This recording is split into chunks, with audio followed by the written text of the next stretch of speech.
They say your life flashes before your eyes right at the end. Our story opens on a somber scene, our protagonist's father, on his deathbed. With his final words, the man begged his son, Shui, to look after his mother and sister. This memory quickly fades, replaced by an image of his own mother handing him a snack when he was just a boy. He remembers his mother telling him about a new job, pushing him to focus on his schoolwork. The scene shifts again. Now he sees his little sister, a lollipop in her hand, as he gently tells her to always listen to their mom. But these peaceful memories are shattered, violently cutting to a schoolyard where a bully is crushing his snack underfoot. The bully sneers, mocking him for even showing up at school while his cronies hold a girl hostage. The tormentor screams at our protagonist, declaring he's too weak to ever be a hero.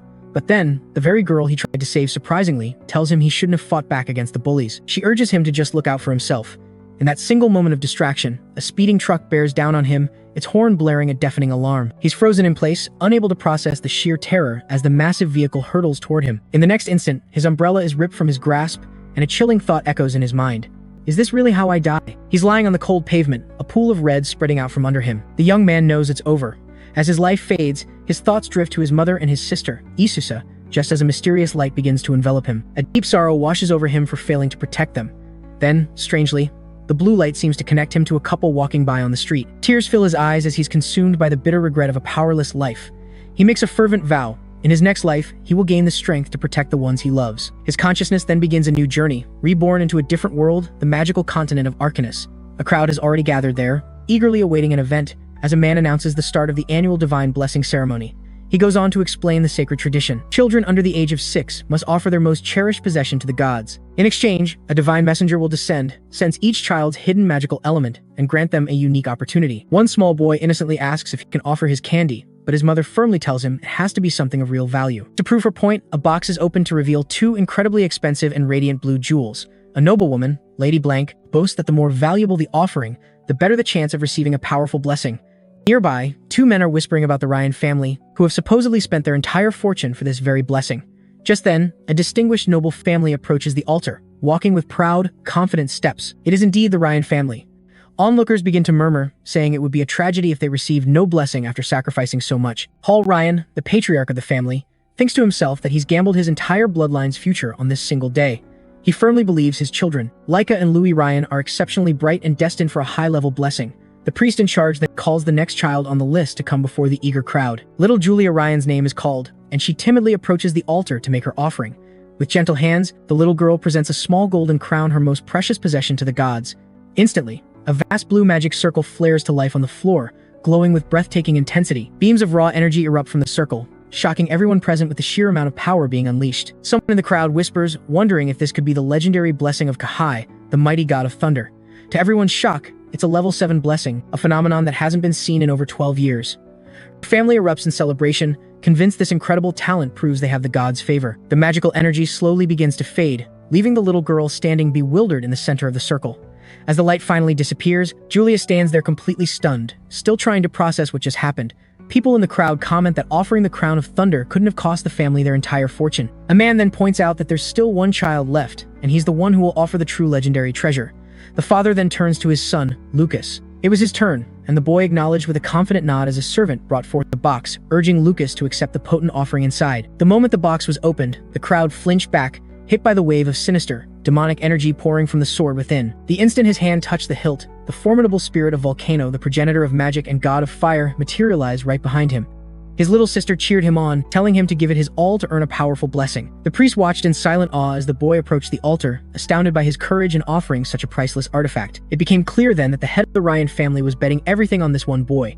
Lucas then set the sword down on the altar, and a fiery magic circle erupted with devastating power. Outside, the sky itself twisted dramatically, the clouds bleeding into a menacing shade of red. The boy's father was stunned, wondering if this could be the legendary level 9 blessing. Back inside the hall, the torches suddenly blazed to life, burning with an unnatural, alarming ferocity. A moment later, a colossal wave of fire exploded from the altar, roaring ominously toward the terrified onlookers. Caught in the infernal heat, young Lucas looked oddly drowsy, almost unaware of the fiery chaos around him. The demonic sword then began to levitate, and the boy could only stare, completely mesmerized by its power. His attention was then drawn to a small, flickering flame that had mysteriously appeared in his hand. Without warning, the flame exploded, consuming his entire arm and throwing the young man into a blinding panic. The inferno reflected in his eyes hinted at the immense power about to be unleashed. In a horrifying flash, the flames engulfed the boy's whole body, and his agonizing screams filled the air. He was completely swallowed by the inferno as the cursed sword hovered menacingly above. From the heart of the swirling fire, strange orbs of flame began to materialize, dripping to the floor below. After the bizarre spectacle, the sky outside miraculously cleared, as if nothing had ever happened. Overcome with worry, the boy's father asked if the blessing was over and where the divine spirit went, while his family watched in horror. Just then, his little sister pointed frantically at the altar, yelling for everyone to look. Suddenly, a body fell from the ceiling, wreathed in eerie blue flames and wisps of gray smoke. At that exact moment, the little girl's lollipop fell from her grasp, shattering on the ground. Lying motionless on the floor, the boy looked completely lost and terrified, with no idea what had just happened to him. Seeing her brother in this state, little Julia broke down, sobbing uncontrollably. Everyone surged forward, crying out his name and the name of the Ryan family in pure despair. His parents dropped to their knees beside him, begging him to wake up, unable to process the disastrous turn of events. The priest, his face grim, then announced that the god of fire had completely rejected the boy. He explained that Lucas Ryan was now forsaken by the progenitor of magic, fated to receive no blessing at all. And in that critical moment, the soul of our protagonist from another world slipped seamlessly into young Lucas's body. Meanwhile, in the fiery realm of the god Volcano, fury was brewing over what had just occurred. He was incandescent with rage, furious that the Ryan family dared offer him the very power that had once nearly snuffed out his existence. The fire god revealed that the blade still carried the scar from when it struck him a transgression he vowed he would never forgive. A small fire spirit then materialized, puffing out smoke in what looked like mocking amusement. His servants began to praise him, commenting on his supposed mercy for only incinerating the child's soul. One of the spirits then spotted the soul from another world, asking if that one should be burned as well. Volcano scoffed at the idea, declaring that he would not waste his energy on a mere insect from some outer world. He then turned his fiery gaze back to the offering, deciding to inspect it more closely. Our protagonist's soul remained trapped inside a blue sphere, observed by Volcano from a distance. Within that shimmering orb, the soul stared intently at a brilliant, overwhelming light. The scene then shifts to the heavenly spring realm of a martial god, where a powerful figure was seen floating in mid-air. This was the martial god, his eyes blazing with golden energy, a clear sign of his immense power. With a grim and determined expression, the god seemed to be steeling himself for an epic conflict. A golden aura flared from his feet as he began to walk on an unseen path through the sky. With a single, powerful surge, he shattered a dimensional barrier, which cracked apart like brittle glass. The martial god looked resolute, ready to demolish any obstacle in his way. Each thunderous step he took tore through another barrier between dimensions. His every stride ripped a hole in the very fabric of space, carving a new path into the uncharted void. At last, he broke through the final barrier, emerging into a realm teeming with countless stars. There, he came face to face with a colossal beast, its countless red eyes glaring down at him, the undisputed ruler of this bizarre world. The martial god simply crossed his arms, issuing a silent challenge to the monster. "Do you really intend to block my path?" The creature just glared back with its terrifying eyes, its maw gaping open to reveal rows of razor-sharp teeth. Without warning, the entity lunged forward, unleashing a shadowy attack. A blast of pure dark energy shot straight for the martial god. And yet, the martial god remained completely unfazed.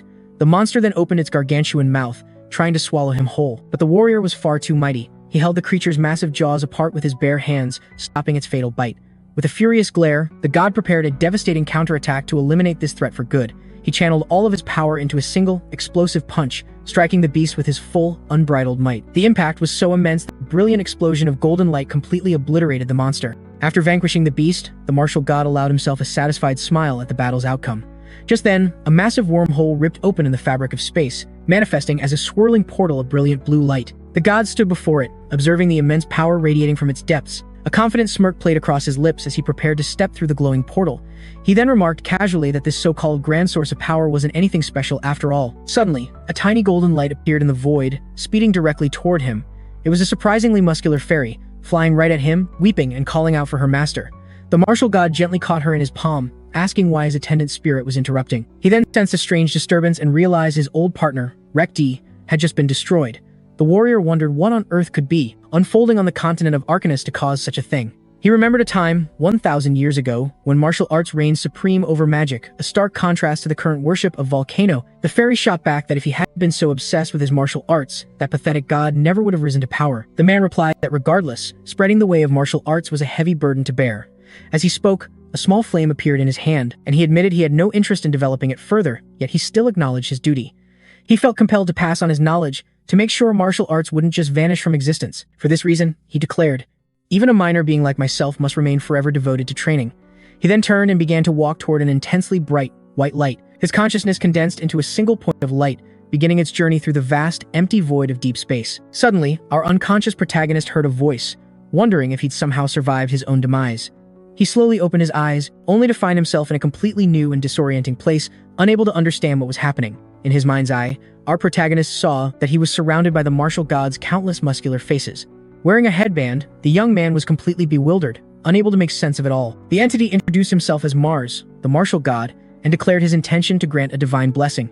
Just as suddenly, Lucas woke up in a bed, wondering if the entire experience had just been a bizarre dream. But then, the muscular fairies appeared out of thin air, flying excitedly around him and chanting the martial god's name. The boy was stunned as a fairy announced it would bestow upon him the blessing of the martial god. Immediately, a beam of golden light shot down and struck him, leaving the young man completely paralyzed. He had received the level 9 martial god's blessing, which removed all previous limits on his martial arts training. Sitting up in bed, he tried to process what had just happened, especially the part about being a martial god level 9. He couldn't shake the vivid memory of the god's incredibly powerful physique. He was completely bewildered, wondering how this was possible.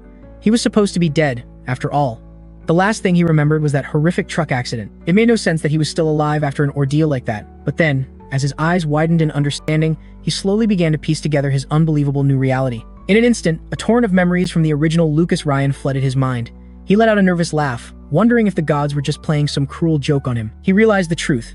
He had been reborn into a world of magic, inhabiting the body of a boy who was forsaken by the gods. His thoughts turned to his mother and sister from his old life, realizing they'd now be living off his insurance payout. Gazing down at his unfamiliar hands, he struggled to comprehend the meaning of the martial god's blessing, or even the concept of martial arts in this new world. In that moment of complete confusion, a pink and white lollipop mysteriously rolled into his room. He glanced toward the door, curious who might have sent the sweet treat his way. A little blonde girl stood in the doorway, calling out to him. Her eyes were brimming with tears, her expression etched with profound sadness. Tears streamed down her face as she sobbed uncontrollably. Without a second thought, she dashed forward and leaped onto him, and he instinctively wrapped her in a tight hug. "You're finally awake," she cried out, explaining that she'd overheard people saying he would never open his eyes again. The thought had left her terrified. With a comforting smile, the young man reassured her that everything was all right, thinking to himself, "This must be my new sister, Julia." The thought immediately brought his former sister, Eliza, to mind, and he imagined the profound sadness she must be feeling over his death. For that reason, he made a solemn vow to protect the precious people in this new life, counting on the martial god's blessing to guide him. The scene cuts to a solemn altar, where a grand and imposing angel statue stood. Despite its calm and serene appearance, a strange, unsettling aura began to permeate the air around it. A dark liquid began to trickle from the angel's eyes, like tears of blood, staining its divine features. In an instant, the entire statue was coated in the grim substance, and from its depths, a malevolent figure materialized as a mysterious woman's voice cut through the silence. She declared that the detestable man's presence had finally vanished from the world, musing aloud whether he had truly died or simply abandoned this realm. A snake emblem was visible on her chest as she lamented the meager power she now possessed. Her dark hair drifted around her face, a subtle sign of her slow recovery from some hidden wound. A sinister smile spread across her lips as she proclaimed, "Without him in my way, this world will soon belong to me." 9 years later, the scene shifts to the opulent mansion of the noble Ryan family. Outside, a young man whistled to himself, dabbing sweat from his brow with a white handkerchief. Lucas Ryan, now a young man, noted the clear weather and figured his sister Julia must have finished her practice. As he set off to find her, a thorny vine suddenly shot out from the side, snaking right toward him. He sensed the danger instantly, bracing for the ambush. The thorny weapon ensnared him, pulling tight and immobilizing him in the middle of the garden. The young man grumbled in annoyance. He knew only one person would stoop to such a childish prank. A moment later, his half-brother, Jeremy, stepped into view with a staff in hand, confirming his suspicions. Jeremy offered a sarcastic greeting, and a nearby maid giggled at Lucas's predicament. The blonde-haired boy then warned him, "This backyard is exclusively for the mages of the Ryan family." At his command, the thorns tightened their grip, constricting around Lucas's body and causing a sharp pang of pain. With a cruel smirk, Jeremy threatened to break a few of his ribs to teach him a lesson. To the bully's astonishment, however, Lucas merely let out a bored yawn, leaving his aggressor utterly confused. Lucas then calmly pointed out that his sister was just finishing her magic training and would be back at any moment. With a serious glare, he warned Jeremy to let him go, unless you want to get fried by her lightning. Jeremy flushed with anger, calling Lucas a coward for hiding behind his sister. He arrogantly claimed he wasn't afraid of any lightning. In that very instant, a bolt of purple lightning descended from the heavens, striking the bully with a massive electric shock. The boy was left scorched and smoking as the maid shrieked in terror for her young master. Just then, Lucas turned to see his sister, Julia, walking towards them, clutching her magic staff. The pink scepter, decorated with whimsical cat ears, still sizzled with lingering purple energy, a clear sign of its incredible power. Now older and with a stern expression, Julia warned Jeremy that if he ever dared to bully her brother again, she would show him no mercy. With an angry pout, she drove the point home that she wasn't bluffing. Then, turning to Lucas, she promised to get rid of the vines right away. With a simple flick of her wrist, the thorny vines crumbled to the ground and dissolved into dust. Lucas affectionately patted his sister's head, earning an adorable smile in return. The young man then faced his half-brother, tauntingly asking if he'd finally learn not to mess with him. His face was flushed with rage, but Jeremy could only mutter incoherently, completely unable to respond. He and his maid immediately fled, their tails tucked between their legs, utterly terrified of the girl's power. Lucas remarked that she'd actually gone easy on Jeremy, considering the bully seemed perfectly fine after the shock. Julia then questioned why he hadn't fought back himself, reminding him that his real strength was supposed to be their secret. Lucas just smiled, adding that besides, she was always there to protect him from harm anyway. His confident grin revealed he was just teasing his beloved little sister. It had now been 9 years since he was reincarnated into the body of the young Lucas Ryan. He remembered the day he first awoke in this new life. His father had visited, leaning on a wooden cane, and at that moment, Lucas was sure he'd be disowned for failing to live up to the family's expectations. To his complete surprise, however, his father simply hugged him, overwhelmed with relief that his son had woken up safely. His father, Hall Ryan, was the respected leader of a famous order of knights in the kingdom. While his position kept him away from home most of the time, he was still a loving and attentive father. When Hall found out that Lucas was training in martial arts, he sent his son a letter containing some crucial information. The letter revealed that the family archives contained several ancient tomes on martial arts, perfect for his studies. Armed with nothing but a candle, the young boy delved into the dusty archives, searching for the books his father had mentioned. That letter was the spark that ignited everything. It was what allowed Lucas to set his bold and ambitious plan for the future in motion. Back in the present day, shouts for young master Lucas echoed from outside the mansion. Inside, a pair of maids were complaining about how the boy, despite his age, would run off to some unknown place every single day. One of the maids told the other not to worry, claiming he'd be kicked out of the family soon anyway due to his lack of magic. But just as she said that, the two of them felt a sudden tremor. They wondered aloud if someone was practicing earth magic, completely unaware of the true and surprising source of the disturbance. The scene then cuts to Lucas, who was deep in his training, relentlessly striking a solid stone wall with incredible force.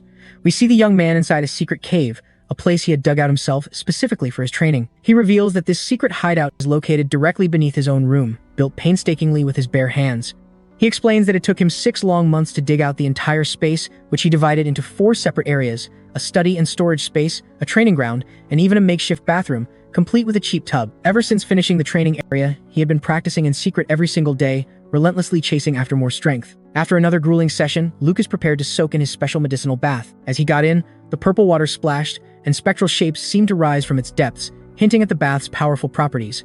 As he relaxed in the tub, he noted that this medicinal bath was the most effective part of his martial arts training. He recounted that it had already been 3 years since he started practicing the chaotic tempering technique. As a result, his body had become so durable that magical attacks of level 5 or lower couldn't even leave a scratch on him. Lucas mused that his defense was finally becoming solid. Now, it was time to focus on his offense. He picked up his katana, preparing to test his skills on a training dummy. With a firm grip on the sword, he focused his intent, preparing to unleash a powerful and precise strike.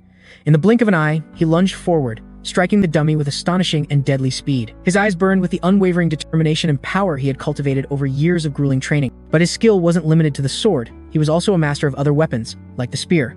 Grasping his spear, Lucas surged forward, delivering a devastating blow to the training dummy. He then unleashed a barrage of swift, precise attacks on the dummy, completely overwhelming it. The training target was utterly demolished, collapsing into a pile of pieces on the cavern floor. Having reached level 4 with his technique, he decided to dedicate some time to training his fists. Lucas reflected that while his skills had improved immensely, something was still bothering him.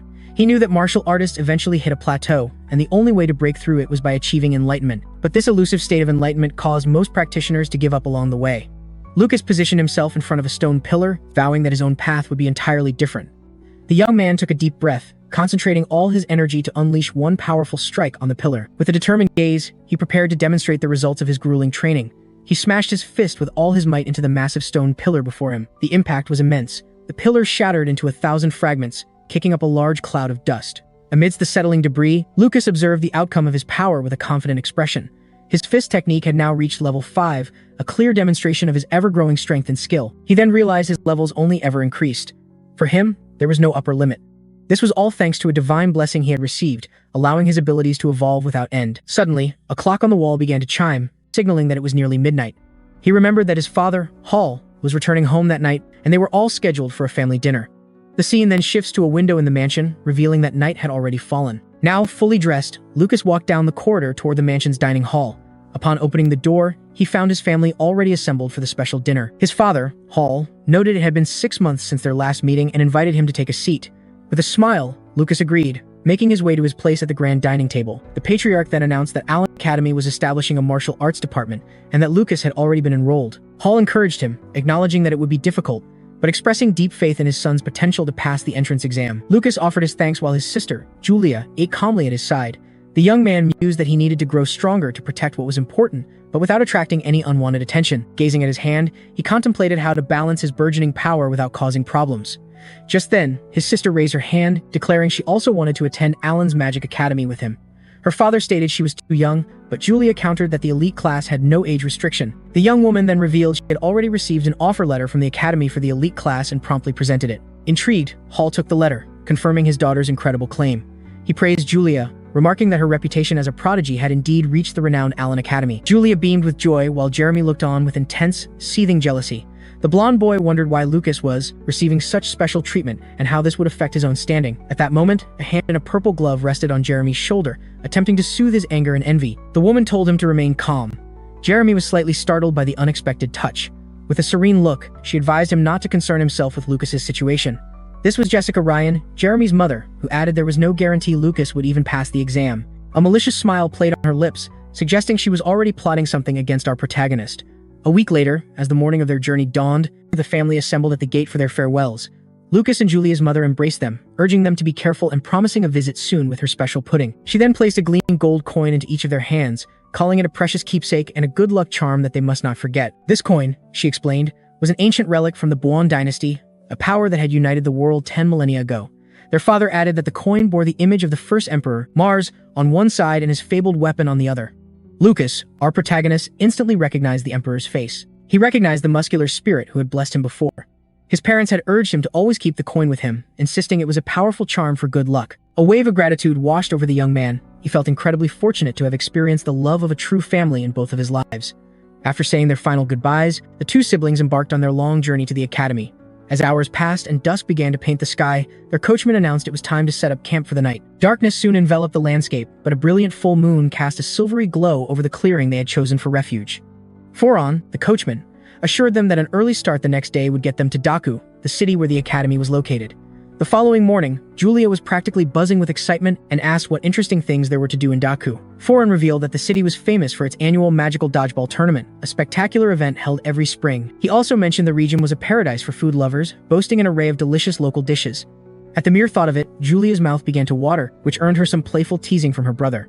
But the lighthearted moment shattered when Lucas suddenly sensed a disturbance, his expression instantly sharpening with serious alertness. His enhanced senses detected the unmistakable sound of 12 horses and 13 riders closing in on them at high speed. Lucas immediately turned to Foron, his voice low, asking if this stretch of road was known for bandits. He had complete faith in his senses, which were honed by his unique training. He knew this was no trick of the mind. The protagonist instantly grasped the danger of their situation.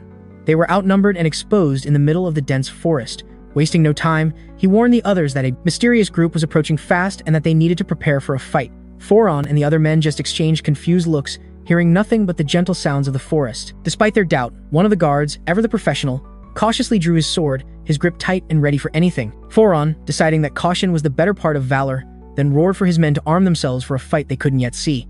The coachman may not have understood the young man's warning, but he preferred to be safe rather than sorry. And just at that moment, a band of outlaws on horseback burst from the tree line, charging at full speed directly toward their camp. One of the guards gasped, stunned. The bandits had appeared exactly as the young man had predicted. Their leader let out a wicked laugh, clearly delighted with his new catch, while one of his underlings praised the chief's flawless instincts. Another bandit leered at Julia, remarking that the girl would sell for a hefty sum, and added that the boy would be quite popular with a particular kind of buyer. Foron boldly stepped forward, his voice booming as he demanded if they knew the consequences of attacking members of the nobility. The bandit leader just scoffed, ordering his men to get rid of everyone except for the two young nobles. As the brigands moved in, one of the guards yelled out, vowing to protect Foron in the coming fight. A bandit with a cruel smile raised his sword, ready to cut down one of the family's loyal protectors. In the next instant, steel clashed against steel, the sharp clang echoing through the quiet, dark forest. One of the mounted guards executed a swift and precise thrust, running a bandit clean through with his spear. Seeing his man fall, the bandit leader's face twisted into a mask of pure fury. Foron, too, proved his skill, his blade already stained red as he cut down several attackers. With a determined look, he turned to Julia, promising he would deal with the rest of them. Then, with unshakable courage, he charged straight into the fray, taking on the remaining bandits with everything he had. Foron urgently begged the young master to take his sister and run, to make sure they survived. But then, a sharp cry of pain cut through the air, and Lucas's face immediately clouded over with dread. One of the bandits had unleashed a blast of fire magic. A searing fireball erupted, engulfing and incinerating the family's guards in an instant. The bandit leader then revealed that he was a mage. Foreign could only watch in horror as the destructive flames roared to life. The coachman desperately screamed for the two of them to run into the forest, vowing to create a distraction. But in that moment of distraction, Foron was struck down by a fatal blow, a crimson flower blooming across his chest. Seeing his friend fall, Lucas screamed Foron's name in pure despair. Surrounded by enemies, the wounded coachman collapsed to his knees, his strength completely gone. The bandit leader loomed over him, threatening to burn the coachman alive as revenge for killing his man. But even though he was gravely wounded, Fortin struggled to his feet, determined to shield the young masters, whatever it took. Lucas saw his loyal guard was completely overpowered and knew he had to unleash his true abilities to save him. He thought back on the coachman's unwavering kindness, realizing Foron was practically family to them. With his fist clenched tight, the young man told his sister to hide. The situation had become far too dangerous. His eyes hardened with determination as he announced he was joining the fight to help his friend. Julia nodded, her eyes wide, fully understanding the gravity of the situation as she begged her brother to be incredibly careful. With that, our hero shot forward, sprinting toward the chaotic brawl to save his companion. Meanwhile, Fawn was being swarmed by several attackers, crying out in pure agony. Worn out and grievously wounded, the coachman finally crumpled to his knees. No longer able to fight back, the bandit leader lifted his sword high, ready to land the finishing blow on the fallen man. Foran looked up, despair etched across his face, accepting that his brave fight was over. But just before the blade could fall, a swift, shadowy figure intervened, parrying the attack and saving the coachman's life. The bandit staggered back, stunned by the sudden interruption, wondering what kind of strange power had just emerged. Then, streaks of golden light arched through the air, hitting the bandits with unnatural, deadly accuracy. Every single glowing projectile hit its target, striking vital spots and dropping the enemies in an instant. In a blinding flash of light, the mysterious attacks quickly took out the rest of the henchmen. Lucas's hand came into view, now glowing with a brilliant, radiant golden energy. He commented that his training had certainly paid off, making quick work of these low-level thugs. The bandit leader exploded with rage, demanding to know who dared to take down his men. Sweat poured down his face as he realized his entire crew had been wiped out in a matter of seconds. He then lifted his magic staff, planning to unleash the full might of his fury on the defenseless coachman. With a snarl, a massive fireball erupted from his staff, rocketing toward Foron to end him for good. With no strength left to even move, the coachman closed his eyes, resigned to his fate, finding some comfort in knowing the children would survive. A faint smile touched his lips as he silently thanked the heavens for letting him protect them. But just then, our hero appeared in front of Foron, raising a hand to intercept the fiery blast. With a graceful leap and a quick flick of his wrist, he sent the colossal fireball flying far into the night sky. Fawn could only stare, completely speechless, as tears welled up in his eyes at the incredible sight before him. His voice shook as he called out the young master's name, baffled by such an impossible display of power. The bandit leader was just as confused, wondering how his powerful fireball had just disappeared. Still, he refused to give up, already preparing to unleash another devastating spell on our hero. But Lucas, his eyes glowing with an inner power, calmly stated that the bandit's time was up. In a blur, the protagonist shot forward, landing a radiant, devastating punch on the bandit leader. The impact was immense, sending a violent shockwave ripping through the clearing as the man was completely obliterated. Foran stared in absolute astonishment at what just happened, stammering out a question about the young master's power. With a confident, victorious smirk, the young man simply replied that he supposed he had a knack for martial arts.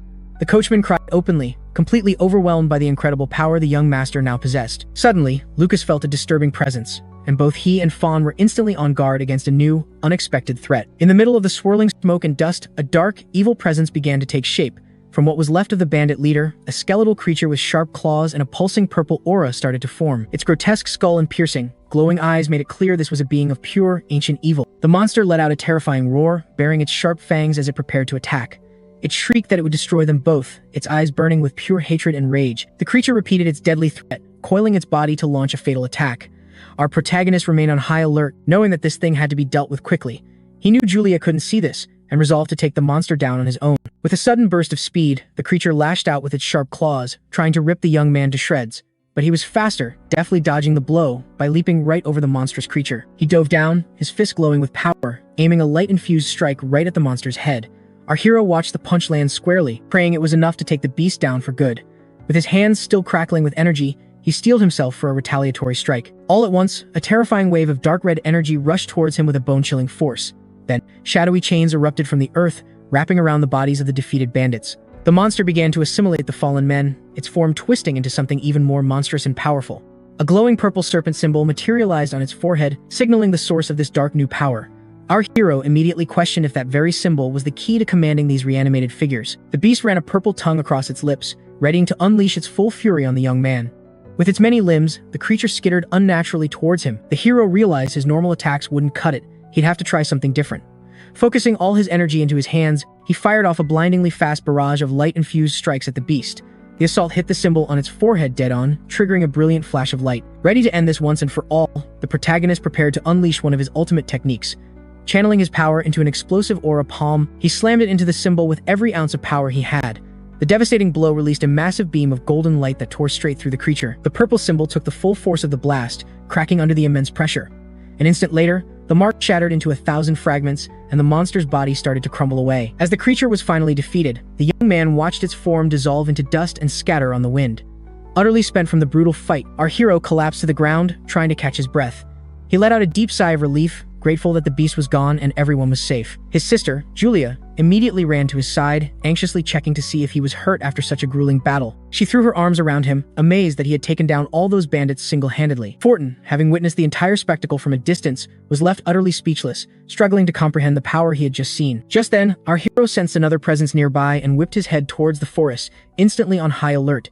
In the distance, a horse neighed, making the young man realize his group hadn't been the bandits' only target. A young woman with striking white hair emerged on horseback, a desperate look on her face. He was shocked to see she was bound and gagged. The scene then cuts to a dark chamber, where countless figures were suspended upside down in a gruesome display. A fanged creature savored the crimson essence dripping from above. This was the same woman from the altar, who had just learned that subject number 44 was unexpectedly terminated. She concluded that regaining her strength was her utmost priority and submerged herself in a dark, mysterious pool. As the night continued under a waning moon, the group made camp. It was there that Julia learned the white-haired girl's name was Mayor Rasta. Lucas recognized the name but couldn't quite place it. The rescued girl then mentioned that his own family name seemed familiar to her as well. Fortin chimed in, explaining that both were prominent noble families from near the city of Daku. This made Julia wonder how a noble like her ended up ambushed by bandits in the woods. With tears welling in her eyes, the young woman started to tell them the tragic story of how she came to be there. She recalled the bandit leader's cruel laughter as his men tore her carriage apart. Her guards fell one by one, engulfed in the flames conjured by the bandit's mage. Her own lady-in-waiting made a brave attempt to shield her, but was quickly captured and dragged away by the raiders on horseback. The white-haired girl could still see the desperate look on her friend's face amid the chaos and flames. She explained that telling them she was a noble did no good. The bandits simply didn't care. She revealed their only goal was to kidnap the children of the region's noble houses. Hearing this, our protagonist tried to comfort the distraught girl, telling her it was all over and that the bandits had been taken care of. But his mind was already racing, trying to connect the dots and understand the bigger picture of what was going on. Fortin came over, letting them know the two young ladies were resting after such a chaotic night. The young man then asked the coachman what he made of the rescued girl's story. Fortin was convinced they had just dealt with professionals who had been preying on the children of nobles for quite some time. The protagonist mused that bandits who could use magic and command the undead were anything but typical. The coachman's face grew dark as he weighed the implications of the night's attack. He concluded that some terrifying demon had to be orchestrating the whole affair, controlling these puppets from the shadows. Fortin announced he would report the entire incident to his master, adding that the Rasta family's cooperation would be essential. Our hero then suggested they change their itinerary to sidestep any more trouble on the road. The very next day, the group made it to the city of Daku, but their plans to stay overnight were instantly thrown out. The young man explained that some of the bandits might still be hiding in the city, so it was much safer to head directly to the academy. He asked his sister and their new acquaintance to understand that this was a necessary precaution for everyone's safety. The white-haired young lady readily agreed with his decision to avoid any further risks. With their plans suddenly changed, the protagonist's sister couldn't hide her utter disappointment. Offering a gentle smile, he promised that on their return trip, he would buy her anything she wanted to eat. The girl's spirits soared at his words, and the rescued young woman smiled, taking in the siblings' heartwarming bond. Fortin announced their arrival in the city and asked if they wanted to take a look out the window. The brother and sister eagerly poked their heads out of the carriage to see Daku, and both were instantly mesmerized by the city's breathtaking beauty and sheer scale. The city was a hive of activity, with people crowding the streets and merchants hawking their wares. They saw a father carrying his son on his shoulders as they meandered through the bustling city. The white-haired girl smiled, remarking on how vibrant and full of energy the place was. Lucas and Julia took the opportunity to chat and share the moment with their new friend. The protagonist couldn't help but feel that the city's atmosphere was a powerful echo of his past life. The wooden architecture and cobblestone streets gave the city a uniquely charming character. Suddenly, a strange clown doll popped out, making both girls shriek in surprise. But our hero acted fast, buying an armful of sweets and pastries to calm their nerves and lift everyone's spirits. The white-haired girl offered a donut to Julia, who took it and ate with pure delight. A satisfied smile crossed the young man's face as he watched the two girls happily munching on their treats. The carriage then rolled on through the city streets, making its way toward the Magic Academy. Fortin finally stopped in front of a colossal gate, informing them that this was as far as he could drive them. The protagonist gave him a reassuring nod, promising to keep his sister, Julia, safe from all harm. The girl then threw her arms around him, declaring she would also protect him with every ounce of her strength and magic.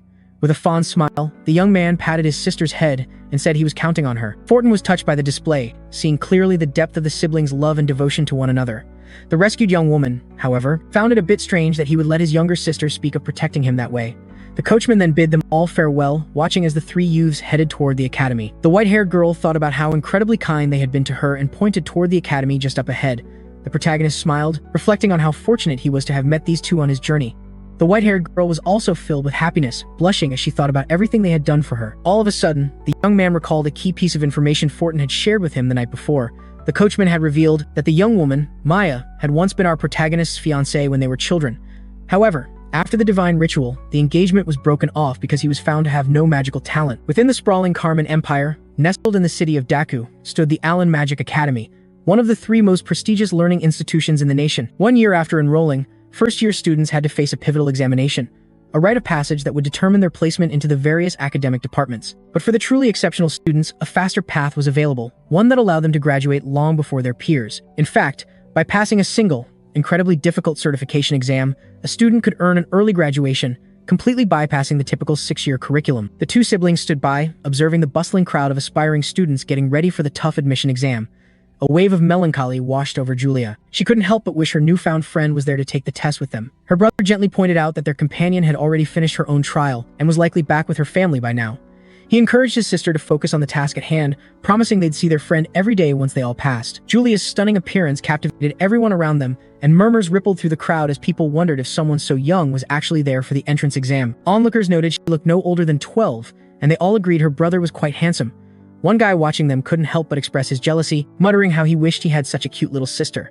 Just then, their attention was drawn to an elegant woman with flowing purple hair who was walking towards them. The woman's presence immediately captivated young Julia. She introduced herself as Mina, the respected vice president of the Allen Magic Academy's student council. With a warm smile, Mina playfully asked if the little girl had sneaked in just to keep her older brother company. Julia, however, puffed out her chest with pride and swiftly corrected her, declaring she was there to take the admission exam right alongside him.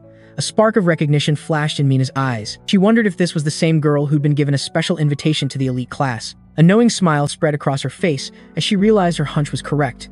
This child was a true prodigy, destined for greatness. Mina knelt down gracefully, asking if she was Julia from the famous noble Ryan family, who hailed from the local region. Julia was taken aback, wondering how this woman knew her name and family background. Mina then warmly invited the young girl to the registration desk, completely overlooking the young man standing right next to her. But the ever-perceptive Julia spoke up, gently reminding the vice president that her brother also needed to sign up for the exam. A faint blush crept onto Mina's cheeks as she realized her mistake, having completely forgotten about the protagonist standing right in front of her. Meanwhile, the young man started scoffing at the very idea of mages, muttering to himself that attending a magic academy was utterly ridiculous. In his opinion, the mages might think they're all high and mighty, but to him, they were no better than bugs. He figured that weaklings like Jeremy and that bizarre monster could never hope to challenge his immense power. He grumbled inwardly, certain that he was just wasting his time here, all because of his parents' good intentions. He was startled to realize he'd been muttering his thoughts out loud, and he grew flustered as he noticed people staring. Mina, recovering quickly, apologized for her earlier oversight. She then addressed him by his name, Lucas, to confirm his identity. Lucas, now the center of attention, tried to hide his annoyance. Mina then invited both of them to follow her, offering a personal escort to the examination hall. Our protagonist felt a small sense of relief, noticing that she was one of the few people who didn't seem to look at him with prejudice. Before long, they arrived at a massive hall, which was already packed with a large crowd of students waiting for the exam to start. With an elegant flick of her wrist, Mina magically produced and handed out emblems, telling everyone to register with a member of the student council. She explained that their exam number was carved into each emblem and that it had to be kept visible for the entire duration of the test. The exam itself, she announced, would consist of 3 separate phases. The first phase would measure their magical potential, the second would test their elemental compatibility, and the final phase would be a demonstration of raw destructive power. Our protagonist then asked if the test was the same for students applying to the martial arts department. He then muttered under his breath, guessing the academy was just too lazy to create a separate test for martial artists. Cracking his knuckles defiantly, he got ready to show everyone the true power of a martial artist. His determination solidified. He was going to display the overwhelming strength of martial arts and completely shatter their biased views. An instructor's voice suddenly echoed through the hall, announcing the start of the first test and ordering the students to place their hands on a glowing magical sphere. When it was our hero's turn, the instructor shot him a look filled with pure disdain and contempt. However, the man was left completely speechless by the result that followed. Proclaiming it a once-in-a-millennium event, the young man's magical potential registered as an absolute 0, and the entire hall immediately erupted with cruel laughter. A weary sigh escaped him. It felt just like the same nightmare that had haunted his childhood. Next, a girl with purple hair stepped up, placing her hand on the glowing orb to have her magical potential measured. The other students gasped as a brilliant purple light shot out from the magical sphere. That vibrant color signified a potential of 7 out of 10, instantly classifying her as a first-rate student. Our protagonist, however, couldn't understand all the excitement. To him, a result like that was nothing special. He then called out to his sister, telling her not to hold back and to show everyone her real power. The girl gripped the sphere with both hands, concentrating as she prepared to unleash her inner energy. The orb then began pulsing with an intensely brilliant, blinding golden light, forcing everyone present to look away.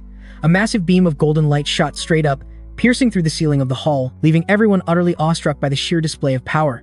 The other students stared in total disbelief, unable to believe what they were seeing. Within the dazzling light, the number 10 appeared, signifying that the girl possessed the absolute maximum magical potential. Mesmerized by her incredible talent, everyone hailed the young girl as a true prodigy. After the test concluded, she smiled, obviously pleased with her result, and shot her brother a look of proud accomplishment before bounding over to him. She eagerly asked if she had done an amazing job during the test. The young man praised her warmly, assuring her that with such talent, she would one day become a great archmage. Two jealous students started to quietly mock our protagonist, but were quickly silenced by a friend who knew better. He noted internally that everything was going exactly as he had planned, so there was no reason to start a fight now. He understood that as long as his sister, Julia's talent continued to shine this brightly, his own school life could remain peaceful and quiet. All of his hard work to amplify his sister's natural talent was finally paying off. He had secretly used a powerful mage's consecration ability to enhance the girl's magical potential. The instructor then announced the second test, and all the students began making their way toward the designated spirit cabin. They entered a magnificent hall with a grand glass ceiling that bathed the entire space in brilliant light. Hand in hand, the two siblings walked forward, heading toward the next stage of their examination in a vast hall marked by several large blue pillars, which served as the compatibility testing area. Within this space, countless elemental spirits danced and shimmered, each one a vibrant display of magical energy. The other students watched in silent awe, captivated by the incredible variety of spirits filling the room. The moment little Julia stepped into the hall, every spirit in the room surged toward her, forming a swirling, protective circle around her. A gentle smile touched her lips as she reached out, and the spirits clearly delighted in her presence. Nearby, a frustrated student grumbled, complaining that he couldn't even get a single wind spirit to come near him. Our protagonist watched with a knowing smile, fully aware that his sister possessed an unparalleled compatibility with every element. He mused to himself that his own unique ability was secretly amplifying her potential, a hidden strength he kept to himself. The instructor's voice then cut through the air, announcing Julia's score, a staggering 9.6, the highest ever recorded.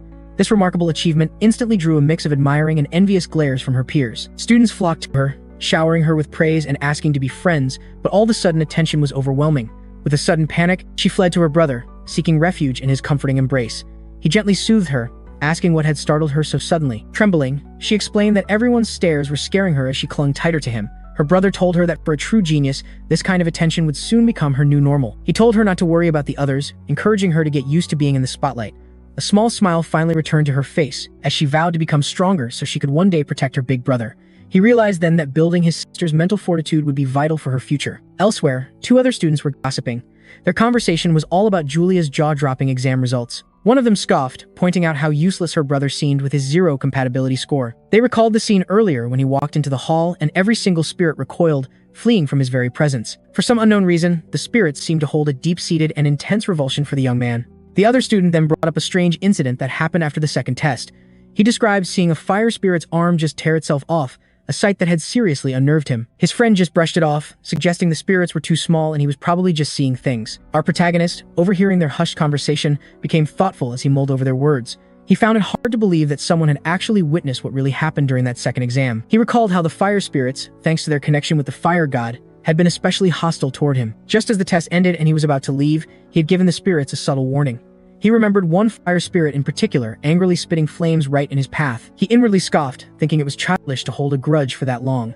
He bent down and picked up a small pebble, clenching it tightly in his fist. With a sudden flick, he sent the stone flying, hitting the spirit dead on and sending it tumbling. "A mere servant of the fire god has no right to act superior to me," he declared. Taking his sister's hand, he invited her to join him for the final challenge of the admission exams. She replied that everything would be fine as long as he promised not to use his full strength. With a grin, he assured her he planned on letting her be the one to protect him, just as she'd always wanted. The destructive power test was held inside a massive arena packed with numerous metal dummies.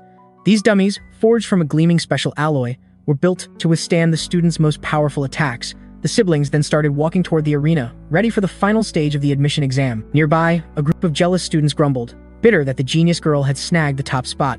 One of them loudly proclaimed it was impossible for a little kid to break any of those intimidating metal dummies. He went on to explain that they weren't just made of special metal, but were also reinforced with powerful defensive enchantments. The protagonist sized up the dummies, noting their formidable construction and obvious durability. He saw this as the perfect chance to test his level 6 abilities against such sturdy targets. The prospect of getting to use such high-quality, expensive equipment gave him a little thrill. Abruptly, a student shoved past him, trying to cut in line for the exam. A short-haired girl immediately laid into the offender, ordering him to the back of the line. Pointing to another girl, she sneered that the rule was simple. The talentless belonged at the rear. Her eyes glowed with an intense red light, a vivid display of her own power. The girl she was pointing at visibly flinched, intimidated by her fierce gaze and menacing aura. With her heart radiating with power, the dark-haired young woman prepared to show off her own formidable strength. She took her stance in front of the protagonist and his sister, her expression serious and challenging. With a dismissive sigh, she shot a contemptuous glare at the girl who had tried to skip the line. Julia and her brother watched the scene unfold, not quite sure what to make of this enigmatic girl. The dark-haired young woman then turned to face Julia, asking if she was the one who scored 9.6. Her eyes blazed with a terrifying intensity as she stared at Julia with open contempt. Frightened, Julia hid behind her brother, calling his name in a shaky, terrified whisper. She confessed to him that the girl in front of them was utterly terrifying. The young man then turned to the dark-haired girl, demanding to know who she was and what she wanted.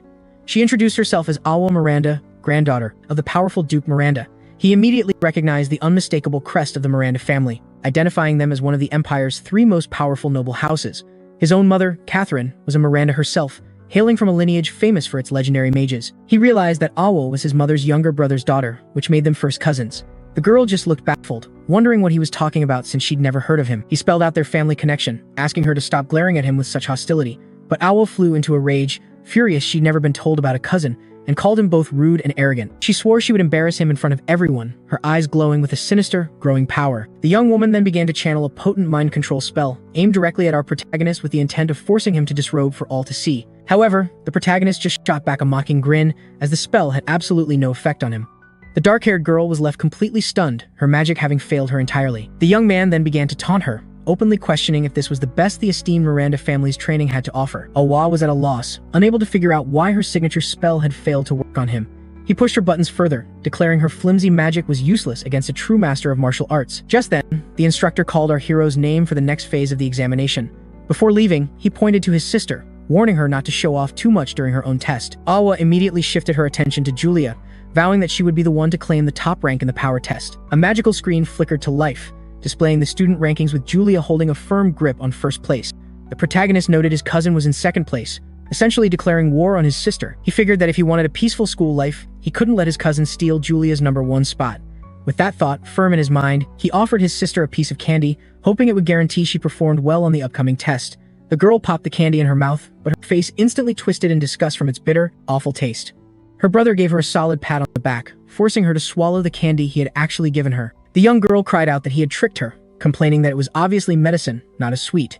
He apologized, explaining it was a special magic potion made from incredibly rare ingredients. The instructor called the protagonist's name again, so he quickly headed over to the testing area. The young man walked up to the metal training dummy, preparing for his destructive power assessment. The instructor told number 5 to hit the dummy with everything he had for the evaluation. The protagonist casually informed the instructor that he couldn't use magic, a statement which visibly confused the man. He then asked if simply hitting the dummy would be enough to pass the test. A confident smirk spread across his face as he got ready to show everyone the true power of his martial arts. A wave of laughter and scorn swept through the crowd, with voices mocking that he was just going to break his hand on the test. Julia's eyes burned with rage at the nasty comments being thrown at her brother, and she tensed up, ready to spring into action. A single thought crossed her mind. If her brother hadn't warned her to keep a low profile, those disrespectful students would already be getting a painful lesson. Awa, fascinated by the drama, leaned in, wondering out loud if her cousin really couldn't use magic. She recalled how her own mental attack was completely useless against him, finding it hard to believe he was powerless. The protagonist's sister stood tall, proudly declaring that her brother was someone truly special as she defended his honor. Still, the dark-haired girl wasn't convinced, having a nagging suspicion that her newfound cousin was hiding something. Suddenly, a deafening boom echoed across the arena, and every single head whipped around to look at the display screen, their faces a mask of pure disbelief. The protagonist's cousin was frozen in place, absolutely floored by the shocking outcome of the young man's test. A nearby student stammered, asking what just happened, but a cloud of shared confusion hung over everyone. Nobody could process what they were seeing. The young man had only asked if he could throw a single punch, and the instructor, with a simple nod, had given him the go-ahead. The examiner had been clear that the method of the strike didn't matter, as long as he performed the action. With a determined glint in his eyes, our hero prepared to reveal a power no one had ever seen before. He reflected on how his strength grew exponentially with every 3 levels he gained. Now at level 6, he prepared to unleash one of his most powerful techniques, With a forceful stomp against the ground, he channeled all his energy for the coming strike. His eyes glowed as he became a blur, rushing toward the sturdy metal dummy. A golden flame ignited around his fist as he landed a precise, powerful blow right on the dummy. The dummy let out a sharp beep, and a red circle lit up, confirming the hit. The impact was absolutely immense, sending the dummy flying through the air before it crashed violently against the arena wall. A massive cloud of dust billowed up from the collision, and the entire arena floor shuddered from the sheer force of the attack. As the dust began to settle, it revealed the metal dummy was completely obliterated, with a massive, gaping hole torn straight through its chest. Our protagonist then turned slowly, facing the silent crowd with an air of cool, undeniable confidence. Awa gasped in shock as she suddenly realized his attack had the blinding speed of high-level wind magic. She noted the dummy's golden glow, a clear sign of devastating power. The dark-haired girl then understood that she was the only one who truly grasped the young man's hidden, formidable strength. The instructor, shaking off his own shock, congratulated him, noting it had been a full 10 years since a test dummy was destroyed like that. The young man gave a quiet smile in thanks as his sister cheered, loudly celebrating his success. A triumphant smile lit up her face as she flashed her brother a peace sign, silently acknowledging his victory. Our hero reflected that he'd not only avoided a failing grade, but had also managed to keep his true strength mostly under wraps, all thanks to the arrogance of those who had underestimated him. As the day wore on, the initial shock over, the young man's power began to fade from everyone's minds. Instead, all attention turned to the truly astonishing and rare talent of the small but undeniably mighty Julia. The girl focused her mind, and a massive surge of magical energy began to swirl and gather around her. Vibrant purple lightning arced from her hands while her staff pulsed with an unnerving glow. A luminous purple magic circle shimmered into existence on the ground at her feet, signaling she was ready to unleash her most powerful attack. Her hair whipped wildly as she shouted the name of the spell, unleashing a devastating storm of crimson lightning. The red bolts rained down from the sky like a furious tempest, striking the metal dummy with incredible force. The dummy let out a red beep, confirming the attack was red lightning, known to be the second most powerful type. The other students watched in complete awe of her raw power, murmuring that she was destined to be an honor student. But once the attack was over, Julia suddenly collapsed to the ground, causing the onlookers to whisper. Had she been overwhelmed by her own powerful spell? The girl herself was just as confused, completely bewildered, wondering how she'd suddenly commanded such unforeseen power. The instructor's voice then cut through the silence, announcing a score of 9.5 as the dummy still faintly crackled with red sparks. The young girl turned to her brother, explaining that the sudden, unprompted appearance of red lightning had completely shocked her. She recounted that before, even at her full strength, she could only ever summon purple lightning. Her brother just scratched his nose, pretending to have no idea why her magical abilities had suddenly surged. He thought to himself that the potion he'd given her was actually the cause, temporarily boosting her magical power. In this world, both mages and martial artists had their own ways of making special concoctions. Mages would carefully brew their potions, while martial artists used their own internal energy to refine powerful elixirs. Elixirs were made to be absorbed directly into the body, unlike potions that needed to be consumed. Almost no martial artist, only a select few alchemists could craft the legendary elixir of the mage's essence, and this very potion was the secret to Julia's explosive surge in power. Such a creation was only possible once the refining technique reached level 6, the absolute minimum threshold for it to be effective. As it stood, only our protagonist and the esteemed Minister of Martial Arts were capable of brewing this particular elixir. The young man contemplated the severe implications. If his unique talent were ever discovered, he'd be in an impossible bind. The morning sun cast a brilliant golden light across the academy grounds, where students nervously awaited the posting of their final exam scores. Two small birds chirped a sweet melody from a nearby tree, their song adding to the brief moment of calm. Julia fidgeted, complaining about the long wait, but her brother simply advised her to be patient, reminding her that they would get to rest soon enough. A voice suddenly called their names, causing the two siblings to turn and see who was speaking. It was Mina from the student council, approaching with a warm smile and a friendly wave for both of them. The young man asked what she was doing there, and as she drew closer, she explained she was posting the new class rosters. She also offered her sincere congratulations on their incredible performance.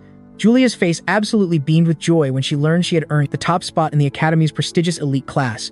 Our protagonist praised her, adding that he was counting on her for their future at the school. Mina then asked the girl if she had already chosen which department she planned to join for the new academic year. She explained the academy's 5 departments: Earth, Fire, Wind, Water, and a unique special division. Considering her natural abilities and the blessing of the Wind God, Julia immediately decided to join the Wind department. The student council member was visibly thrilled, expressing how excited she was to have Julia join the ranks of the Wind department. The young man privately noted her dedication, realizing she was already on the lookout for promising new talent for her division. Mina then kindly offered to show the young girl to the female dormitory, and Julia quickly said goodbye to her brother. After saying his goodbyes, our hero headed straight for the martial arts department, his designated division. Murmurs among the other students confirmed what everyone had suspected. Julia had indeed secured the coveted first-place position. The magical screen glowed with the final results, making all the other freshmen seem like shadows in the light of Julia's staggering success. One girl seethed with a quiet fury over her own defeat, silently promising herself that one day, No matter the price, she would be the one at the top. Lucas, meanwhile, wasn't surprised by his own ranking, as he knew the martial arts department was often overlooked. Upon arriving at the dormitory, he was greeted by a dilapidated, crumbling building that looked like it was on the verge of collapsing. A faint smile touched his lips as he pictured the quiet solitude this rundown place could offer, promising the peaceful school life he craved. His thoughts were cut short by the sudden appearance of a white-haired young man who greeted him with an enthusiastic smile. The newcomer introduced himself as Kai, cheerfully announcing how happy he was to meet his new department mate. Kai praised Lucas's performance during the recent exam, but Lucas, who was busy filling out a form, simply brushed it off as good luck. A dorm staff member then handed him a room key, telling him his room was on the second floor. The white-haired young man, Kai, was ecstatic to learn they'd be sharing a room, and Lucas just nodded in agreement. The two of them started down a filthy, neglected hallway, searching for room 205. When they reached the door, they could sense someone inside and pushed it open to check. Inside, they found two other young men, a sight that clearly took Lucas's new companion by surprise. One of them introduced himself as Collins, and the other as Sharp, explaining that they were their new roommates. The white-haired young man was in total shock, breaking out in a cold sweat over this unexpected development. The room was in a truly awful state, packed with old furniture and walls covered in heavy mold. Kai, utterly disgusted by the squalor, he demanded to know what kind of hellhole they were in. Shielding his face, the guy declared that the room was worse than any pigsty he'd ever laid eyes on. A spider suddenly sent him reeling, and he turned to Lucas, asking if he was actually planning to live in such a filthy place. The other roommates shot each other a look, figuring Kai was just some spoiled rich kid who was afraid of a little dirt. In response, he simply produced a gleaming gold coin, holding it out for them to see. The other two guys' eyes went wide, locking onto the coin with a look of pure, unadulterated greed. Kai casually offered the coin to anyone willing to clean the room, a move that stunned Lucas, who realized it was worth at least a month's wages. As the others scrambled to start cleaning, Lucas couldn't help but think that no one had warned him he'd be living in a literal garbage dump. His new roommate tried to cheer him up, insisting things would get better, but Lucas had his doubts. Meanwhile, the white-haired young man kept up his barrage of complaints, comparing their room to a miserable prison cell. Lucas warned Kai to tone it down, pointing out that the student council might not take kindly to his complaints if they were overheard. After a ton of work, the dorm building finally looked a little more presentable on the outside. Inside, their room was now absolutely spotless, a transformation that left the two cleaners thrilled. With a smug grin, Kai handed over the reward, declaring that as their roommate, he'd make sure they were protected. The other two were in awe of the massive reward, and Lucas, too, now held his own coin. Lucas reflected that even though his new roommate was arrogant, his surprising generosity made it hard to actually hate the guy. Just then, a knock at the door revealed a staff member, there to deliver their academy uniforms. The man told them the entrance ceremony was starting soon and that they needed to change right away. Kai was horrified by the ragged-looking uniform, complaining that wearing it would make him look like a common beggar. Lucas then brought up the school's request system, which was designed to improve student life. He pointed out that they might even be able to request a new, undamaged uniform through it. Hearing this, Kai excitedly vaulted right out the window and took off straight for the hall, a burst of enthusiasm that Lucas found incredibly naive. The scene then cuts to the Academy's grand main hall, which was dominated by a massive statue of a witch at the front. Now wearing his own uniform, Lucas walked confidently toward the ceremony. His determined look made it clear he was ready for whatever this academy could throw at him. He then entered the enormous hall, which was already packed with students for the entrance ceremony. His roommates were impressed by how luxurious the hall was, though Kai, ever the braggart, claimed his own house was way more impressive. Lucas scanned the crowd, looking for his sister, and Kai pointed towards the front, explaining that's where the elite students were seated. And there she was, Julia, looking radiant in the stunning white and gold uniform of the elite class. His roommate then broke the news that their department's seats were all the way at the back. With a small smile, Lucas said he didn't mind at all, commenting that the elite uniform looked perfect on his sister. Other students from their department were grumbling about being stuck so far back, feeling like they were being discriminated against. A girl sitting next to Lucas also seemed unhappy with the seating, watching everything unfold in complete silence. Suddenly, all the candles in the hall burst to life with magical golden flames, instantly grabbing everyone's attention. Right after, a gigantic lotus flower made entirely of fire materialized in the center of the hall. It was a dazzling display of power. A hand reached out and plucked a small flower from the fiery bloom, a demonstration of incredible magical control. Floating in midair, a young man declared that all the new students should feel honored just to be in his presence. He introduced himself as Theodore Pham, the student council president and a future great mage, and announced that he would be explaining the academy's point system. All the girls in the hall were completely mesmerized, commenting on his powerful aura. They were calling him a genius, a level 6 mage, while Lucas simply watched the whole spectacle unfold. Theodore started his speech, explaining that the point system was the foundation of everything at the academy. He claimed that any resource, from rare books to powerful magical beasts, could be obtained with enough points. However, he quickly realized that regular work barely paid anything, netting him at most 5 points an hour. That's why, the president explained, it was much more efficient to rack up points by joining departmental events. Suddenly, Lucas understood Mina's surprising friendliness to them before the entrance ceremony. The president then let it slip that his council position alone earned him up to 500 points every month. Finally, he mentioned one last way to get points, but warned that it came with some serious risks. A sinister smile spread across his face, his eyes glowing an eerie purple as he revealed the final method: monster hunting. He explained that just behind the school was a mountain range teeming with magical beasts, all prime for the hunt. Lucas clenched his fist, his interest immediately piqued at the mention of the magical beast mountain range. A grin stretched across his face, realizing that place was the perfect training ground for him. Hours later, as darkness fell completely, the dormitory was bathed in the soft glow of the moon. Inside, his roommate was sound asleep.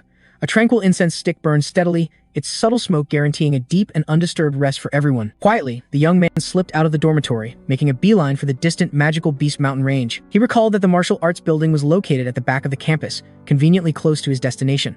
Before long, he arrived at a towering wall, knowing full well that the mountain range lay just on the other side. He crouched down, gathering his power for a massive leap. In a complete blur of motion, the martial artist soared effortlessly over the massive barrier, landing silently among the trees on the wilder edge of the campus. The instant his feet touched the ground, shadowy creatures burst from the darkness, launching a surprise attack. Our hero swiftly dodged the ambush and retaliated with a powerful kick to a monstrous purple frog. The creature was clearly caught off guard by the young man's sheer speed and strength. With a single, focused strike, he shattered the monster's horn. The impact was enormous, sending fragments of the horn flying before a concussive blast erupted. Blasted to the ground, the giant frog lay completely still, defeated by the protagonist's overwhelming power. The young man then carefully harvested the creature's horn, a valuable prize he could exchange for points at the academy. He looked down at the defeated black-horned frog on the dark forest floor. He knew these horns were venomous, but also highly prized for crafting powerful magic potions. Besides, he needed the points to acquire the legendary tomes once used by the martial god himself in his epic battles. He scanned the vast mountain range, knowing he had to find more creatures, and fast. Taking a deep breath, the young man focused his energy, and his eye began to shine with a brilliant golden light. Golden ripples of energy pulsed out through the trees, meticulously scanning the area for any hidden beasts. It wasn't long before his senses locked onto a monster, a creature with a massive, drooling mouth packed with razor-sharp teeth. It was a level 1 giant rat, its red eyes glowing menacingly and its back covered in sharp spines. Without a moment's hesitation, our protagonist lunged forward, landing a powerful and decisive hand chop on the creature. With an icy stare, the young man simply said, "Go to sleep." Just like that, the creature was defeated. Instantly, a level 2 bat swooped in to attack, but he dropped it with a single, decisive punch. Next up was a level 3 magic panther, which he handled effortlessly, showcasing his incredible combat skills. A series of concussive blasts echoed through the forest as the young man systematically took down every monster in his path. A satisfied smile played on his lips. He had collected a ton of materials, perfect for making elixirs and cashing in for academy points. As he carried his now heavy sack, he noticed an unsettling silence had descended upon the forest. It was far too quiet for his comfort. He placed a hand on the ground, sensing an almost complete lack of any other magical beast tracks. He wondered if this eerie, quiet, suggested a powerful creature was lurking somewhere close. To be sure, the young man sat down, expanding his senses to feel out the energies in the area. This heightened sense led him down a strange path, deeper into the silent, shadowed woods. The trail ended abruptly at the mouth of a dark cave, a cave from which a powerful, almost tangible energy pulsed. From its pitch-black depths, a giant wolf with glowing purple eyes emerged, snarling menacingly at our hero. Yet, the protagonist was completely unfazed, a confident smirk playing on his lips as he declared he'd finally found his true target. The creature immediately launched an attack from afar, which he deftly dodged, realizing it must have sensed his presence from a full kilometer away. An eerie, bluish mist began to seep from the cave's entrance, signaling the beast's grand entrance. A massive wolf with stark white fur and fiery red paws emerged, confronting our hero directly. This was a level 6 fire and ice wolf, and it snarled, its glowing purple eyes fixed on him. The young man finally understood the beast's fierce territoriality, and with a smirk, he readied himself for the battle to come. Fearlessly, our hero advanced, closing the distance to the giant wolf to begin the fight without delay. With an excited grin, he essentially invited the creature to a dance of combat. For his opening move, he landed a powerful punch squarely on the wolf's paw. However, the massive beast seemed to register no pain whatsoever. The wolf retaliated in an instant, unleashing a blast of frigid ice from its mouth, aimed directly at the protagonist. But the young man swiftly shielded himself, deflecting the icy assault with just his hand. The creature was visibly astonished, watching its own elemental power get deflected and absorbed by the young man. Seizing this perfect opportunity, the young man delivered an ice-infused punch straight into the giant wolf's eye. With his other hand, he pummeled the creature's head, delivering a rapid series of freezing strikes. The wolf lashed out with its powerful tail in retaliation, but our hero managed to block the heavy strike with his forearms. The young man expressed a bit of regret for not training harder, believing he could have shattered the creature's leg with that last blow. He then challenged the wolf, asking if it had already grown tired of their fight and urging it to get back up. Wounded, the giant wolf painfully rose to its feet, preparing to unleash its other element. It opened its maw wide and blasted a potent fireball directly at our protagonist. The young man deftly dodged the fiery projectile, which slammed into the entrance of the cave and erupted in a fiery explosion.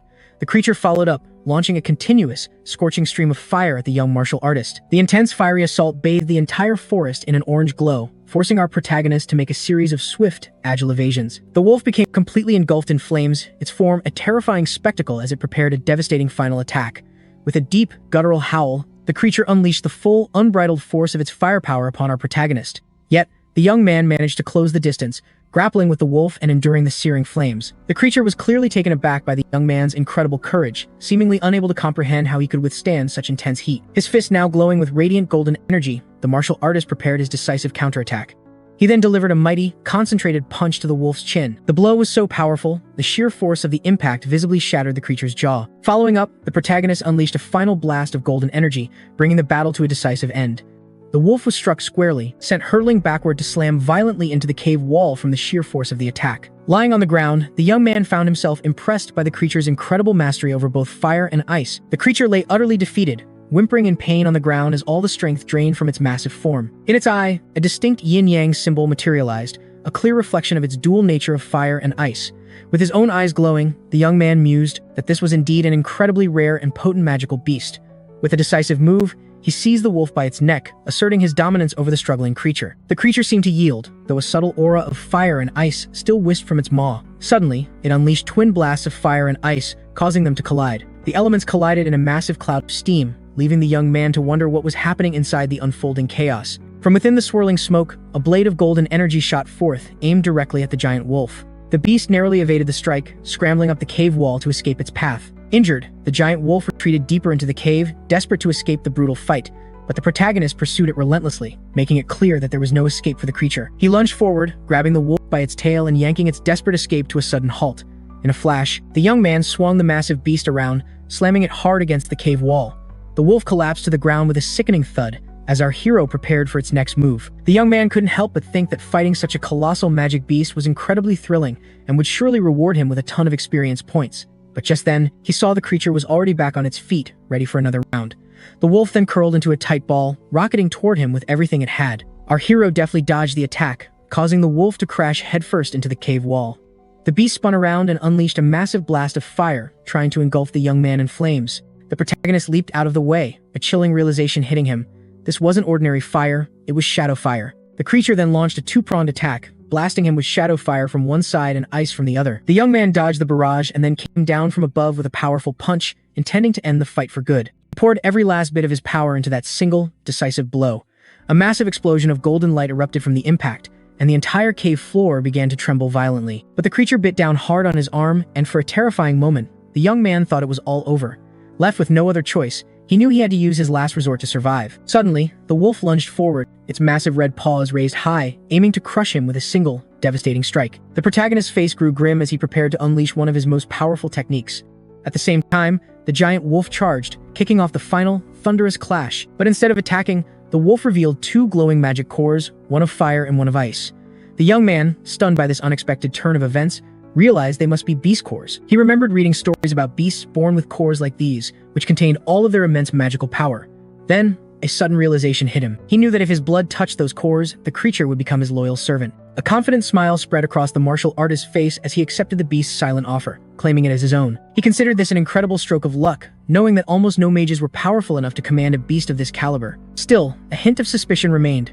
Powerful beasts didn't just submit to humans this easily. Pushing the thought aside, he sliced his finger and let a drop of his blood fall onto each of the two magic cores. His blood spread across the surface of the cores, and an intense light began to fill the cavern. The wolf, still kneeling in submission, then swallowed both of the glowing orbs. The cores fused inside the creature's body, causing it to transform. A moment later, the protagonist heard a voice in his mind and realized it was the wolf, calling him master. A look of pure confusion crossed the young man's face. He couldn't understand how he was able to hear the creature's thoughts. He quickly realized that he could now understand everything the beast was thinking, leaving him completely stunned. The martial artist decided to give his new companion a name, Ellen, which the wolf joyfully accepted. The young man began to wonder if this meant the wolf's entire territory was now his, and if there might be some hidden treasures stashed away. As if reading his mind, the wolf looked at him with an intelligent gaze. The creature seemed to know exactly what its new master was thinking. Ellen then nudged him with its snout, as if to confirm his unspoken question. The wolf then motioned for him to follow, ready to lead him to its hidden treasure. Ellen guided him deeper into the dark cave, heading straight for its secret stash. As Ellen guided him, the young man noticed a strange, overpowering smell coming from the bats clinging to the ceiling. He instinctively covered his nose, trying to block out the foul stench that filled the cave air. Soon, they arrive at a treasure hoard filled with a bizarre mix of monkey bones and glistening, precious gems. Seeing the vast collection, the young man's jaw dropped, certain he had stumbled upon a paradise of riches. But Ellen communicated to him that this wasn't its real treasure and urged him to follow to see what truly mattered. The wolf then revealed its true prize, a collection of beast cores, including several level 3 cores and 2 incredibly precious level 6 cores. The creature explained it had devoured every water and fire core it could locate in its relentless quest for more power, and in that moment, the young man understood. The wolf, L, had taken down 2 powerful foes of similar strength, leaving our hero thoroughly impressed. As a token of appreciation, the young martial artist offered it an elixir, which the creature eagerly lapped up. After consuming the potion, a golden aura enveloped the wolf, and it instantly perked up, clearly feeling a surge of renewed vitality. He explained that it was a healing potion and tasked L with recovering its strength while guarding the treasure. The wolf proudly accepted its first official mission with a determined thought, assuring its new master that everything was under control. With a powerful new ally by his side, the protagonist began planning his next move. A confident smirk played on his lips, hinting at the grand plans he was concocting for his future at the academy. The scene then cuts away to the academy's main building early the next morning. Our hero walked into the classroom and took his seat, ready for the first lesson of the day. Letting out a yawn, he mentioned being up all night but felt no exhaustion due to his unique constitution. He then muttered under his breath, complaining that L had been relentlessly bugging him while he was trying to tally up his newfound treasures. Just then, the clock on the wall began to chime, signaling that class was about to begin. The blackboard was clean and ready as the students sat in quiet anticipation of their professor's arrival. A ripple of confusion spread through the room. The professor should have been there by now. Kai, his roommate, started to get anxious, worrying that the administration had somehow forgotten to assign an instructor to their class. Suddenly, the sound of footsteps echoed from the hall, and a disheveled man stumbled into the room, swaying on his feet. He kicked an empty liquor bottle out of his way, grumbling about having had too much to drink the previous night. The man then slammed a book down on the desk with a loud thud, making every student jump. Our protagonist and his roommate exchanged wide-eyed, disbelieving glances, completely shocked by their new professor's less-than-professional entrance. The man introduced himself as Sugarard, announcing he was in charge of the martial arts department. Our hero watched the professor intently, sensing right away that this was no ordinary individual. Despite his sloppy appearance, Sugarard wrote his name on the blackboard with a surprisingly steady hand. A small yawn escaped him as he picked up his book, preparing to start the day's lesson. The protagonist's roommate, on the other hand, was clearly horrified by the professor's state. Beads of sweat formed on his forehead as he struggled to accept that this seemingly inebriated man could possibly be their martial arts instructor. Without warning, the professor flicked a piece of chalk, hitting Kai square on the forehead and knocking him back in his seat. Kai rubbed his throbbing head, completely bewildered by the sudden and unprovoked attack. Our hero, though initially taken aback, instantly recognized the professor's lightning-fast movement as the sign of an incredibly skilled master. He guessed that Sugarard had to be at least a level 5 or even a level 6 martial artist. The professor sternly warned the class not to speak without permission before he started taking attendance. He called out for Tishi, and the young woman quickly raised her hand, acknowledging she was present. Next, the protagonist's name was called, and he also raised his hand to respond. When the professor called on a girl named Collins, our hero felt a flicker of recognition, certain he'd seen her somewhere before. Professor Sugarard then announced that he'd forgotten the textbooks and promptly appointed Tishi as the class representative, tasking her with retrieving them. The young woman was stunned by the sudden responsibility, asking if he was actually serious. With a steely gaze, the professor confirmed he was dead serious, leaving no room for argument. At that, Kai shot up from his seat, protesting that the class representative should be chosen fairly through a competition. He immediately began bragging about his prestigious family and his own impressive skills, declaring himself the most qualified candidate. But before he could even finish his speech, the professor nailed him again with another piece of chalk, right in the same spot on his forehead. A faint glow emanated from Sugarard's fingertips, revealing that he had indeed been the one to launch the chalk at the arrogant, white-haired student. He coldly reminded Kai not to speak out of turn again, then forcefully snapped the piece of chalk he was holding. The professor then sent Tishi to go get the Pasher books and told the rest of the class to study on their own. The young woman felt a rush of excitement, determined to use this opportunity to change her own destiny. Kai grumbled in pain, muttering insults about the professor under his breath, while our protagonist simply watched him with a thoughtful expression. Our hero's eyes narrowed. He suspected the professor was carrying a serious injury based on how he moved. Professor Sugarat shot him a sharp glare in return, making the protagonist wonder just how formidable the man must have been before getting hurt. The young man quickly stated that he had no complaints, which earned him a jab from Kai, who called him a coward for not speaking his mind. A few hours later, the scene cut to the bustling front of the Magic Academy's dining hall. As the two friends walked together, Kai grumbled about their professor, forcing them into hours of self-study. Suddenly, the protagonist's sister appeared, calling out his name with a massive, excited smile, He affectionately patted his sister's head, asking her how her first class was. She enthusiastically reported that her teacher, Linda, was incredibly kind and had even pushed her to become the class representative. The girl then asked if her brother had been selected as the representative for his department. With a gentle smile, our hero told his sister that he hadn't been chosen this time. The young man then invited everyone for lunch, and Julia, in particular, absolutely lit up at the idea of eating. At the academy, meals were purchased with points, but the exchange rate varied between departments. Their table was soon piled high with a feast of delicious food, including cakes and a whole assortment of sweets. Julia ate with pure joy, even offering some of her food to her brother, who smiled warmly at her side. Meanwhile, Kai's face was a canvas of utter shock and despair as he couldn't process what he was seeing. He cried out, complaining that the elite class received 100 points for a single coin, while their own class's meager earnings only got them 10. A staff member then loudly scolded a student, telling him to leave if he didn't like the rules. The woman announced that students without talent simply had to work harder. Kai felt as if his fundamental rights had just been ripped away. With a kind smile, Julia offered Kai a piece of her food, trying to cheer him up. He wept emotionally at her kindness, while Lucas found his friend's reaction a bit overly dramatic. As the group ate, slow, silent footsteps approached from behind. It was Maya, the white-haired girl they had rescued, who greeted them with a gentle smile. Julia invited her to join them, but Maya politely declined, explaining she had already eaten and instead offered them cookies as a thank you. The little girl was absolutely delighted by the cookies, thanking her new friend for the tasty gift. Our hero tried a cookie, complimenting Maya on being an excellent baker.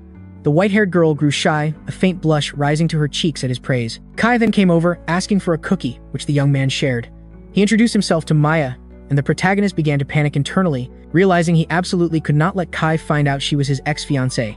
With a polite farewell, the young woman departed, as Julia watched her go with a warm smile. The protagonist fought back a yawn, musing that the dining hall was a terribly inconvenient place to run into acquaintances. Just then, Mina from the student council approached their table, asking if they were enjoying the meal. She leaned in, whispering the young man's name in an awkwardly shy voice. Suddenly, Theodore, the council president, floated past them using fire magic, dazzling everyone who watched. The young man began clapping sarcastically, and our hero privately noted what a massive show-off Theodore was for using magic indoors. A moment later, alone, Theodore secretly downed a potion, muttering about how he'd nearly lost control of his level 6 magic. The protagonist ate a sweet, remembering that he'd overheard the president muttering to himself after the ceremony. At that moment, Professor Sugarat walked past their table and accidentally knocked over a bottle.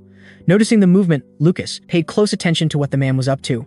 The professor then exited the dining hall, still drinking, leaving the young man to wonder where he was going. The professor continued to drink from his bottle, his face etched with profound sorrow. He then staggered towards a very tall and imposing clock tower. Stumbling, the man fumbled with the door, struggling mightily to open it. 2 men were observing him. Is Sugarat the last one to the meeting yet again? One of them asked. One of them inquired about the situation, while the other noted that you couldn't really blame the guy after everything that went down, sighing with regret. Meanwhile, inside the meeting room, a professor let out a huge stretch and a yawn, clearly wiped out. Across from him, a blonde woman shot him a stern, disapproving glare for his laid-back attitude. She shut her eyes, letting out a silent sigh of frustration at her colleague's antics. Just then, an older man declared that since everyone was present, the meeting could officially begin. He then announced the main topic for the day, the Academy's annual magical beast taming tournament, with the director emphasizing its critical importance. He explained that taming multiple beasts was essential for survival within the Empire, which is why they held the tournament each year. For this event, over 2,000 level 1 beasts were already prepared. During the discussion, a man in a green suit interjected with a controversial suggestion to ban the martial arts students from competing in the tournament. Professor Sugarat's hand slammed onto the table, his face contorted with rage at what he saw as a deeply biased proposal from his peer. Shooting a fiery glare across the room, the martial arts master shot to his feet, fiercely objecting to the idea and defending his students' right to be there. The blonde woman quickly backed Sugarat up, insisting that every single student, with no exceptions, was required to participate. Other faculty members chimed in, agreeing and stressing that all students must be treated with complete fairness. The man in the green suit was baffled, completely unable to understand why everyone was siding with Sugarat and Linda. He wondered if they were all still under the impression that the martial arts professor was some kind of level 8 powerhouse. Despite his confusion, he finally caved, stating that the martial arts students could join if they really wanted to. The director then ended the debate, making the final announcement. He confirmed that the martial arts department would, in fact, be participating. Once the meeting was over, the man in the green suit departed. As he and the other professors filed out, one of them turned to Linda, asking if she was really sure about backing Master Sugarat's students. The professor admitted that while martial arts is a combat discipline, he worried the beast taming tournament would be far too much for those students to handle. A knowing smile touched the blonde woman's lips, hinting that she had something special in mind for the students. Her thoughts then drifted back to something she was told a long time ago. She looked thoughtfully out the window as Sugarat's powerful words echoed in her memory, A coward who can't overcome a challenge has no right to call themselves a martial artist. Meanwhile, back in the classroom, the professor announced to his students that the tournament was now open to everyone and would begin in just 6 days. He also told them they'd be having a practical combat session right after class. With a determined expression, the professor vowed he would make sure every single one of his students was capable of taking down a beast. Kai, however, started grumbling that the tournament was just to pick one representative, so it was pointless for all of them to go through this. Another student immediately told Kai to shut it, as our protagonist thought to himself that the guys seemed to live for getting a rise out of their professor. The young man considered the upcoming training and made a mental note to be careful not to overdo it with his strength. Outside, the martial arts students were already sparring, their movements sharp and practiced. One female student slammed a powerful kick into a wooden pillar, showing off both her incredible power and polished technique.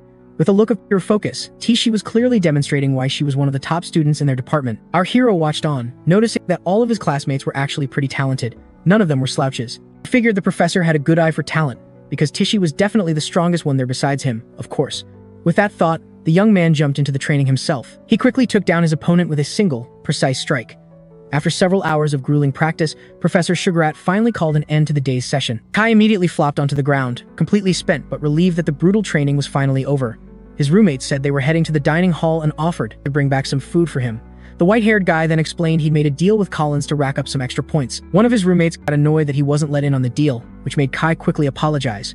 Our hero, meanwhile, thought that Collins was pretty smart for coming up with these kinds of schemes to make some extra cash. Kai then got to his feet and, as soon as they were outside, started bragging to our protagonist about how clever he was. He told the protagonist he should take a page from his book, even offering the advice for free. But our hero simply placed a firm hand on Kai's shoulder. The grip alone was enough to communicate his complete lack of interest.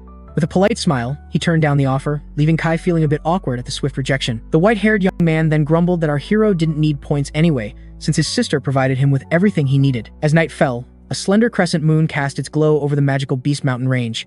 The protagonist thought to himself that Kai had it all wrong. He didn't need to rely on his sister for a thing. Wiping the corner of his mouth, he declared that he had the entire bounty of nature right at his fingertips.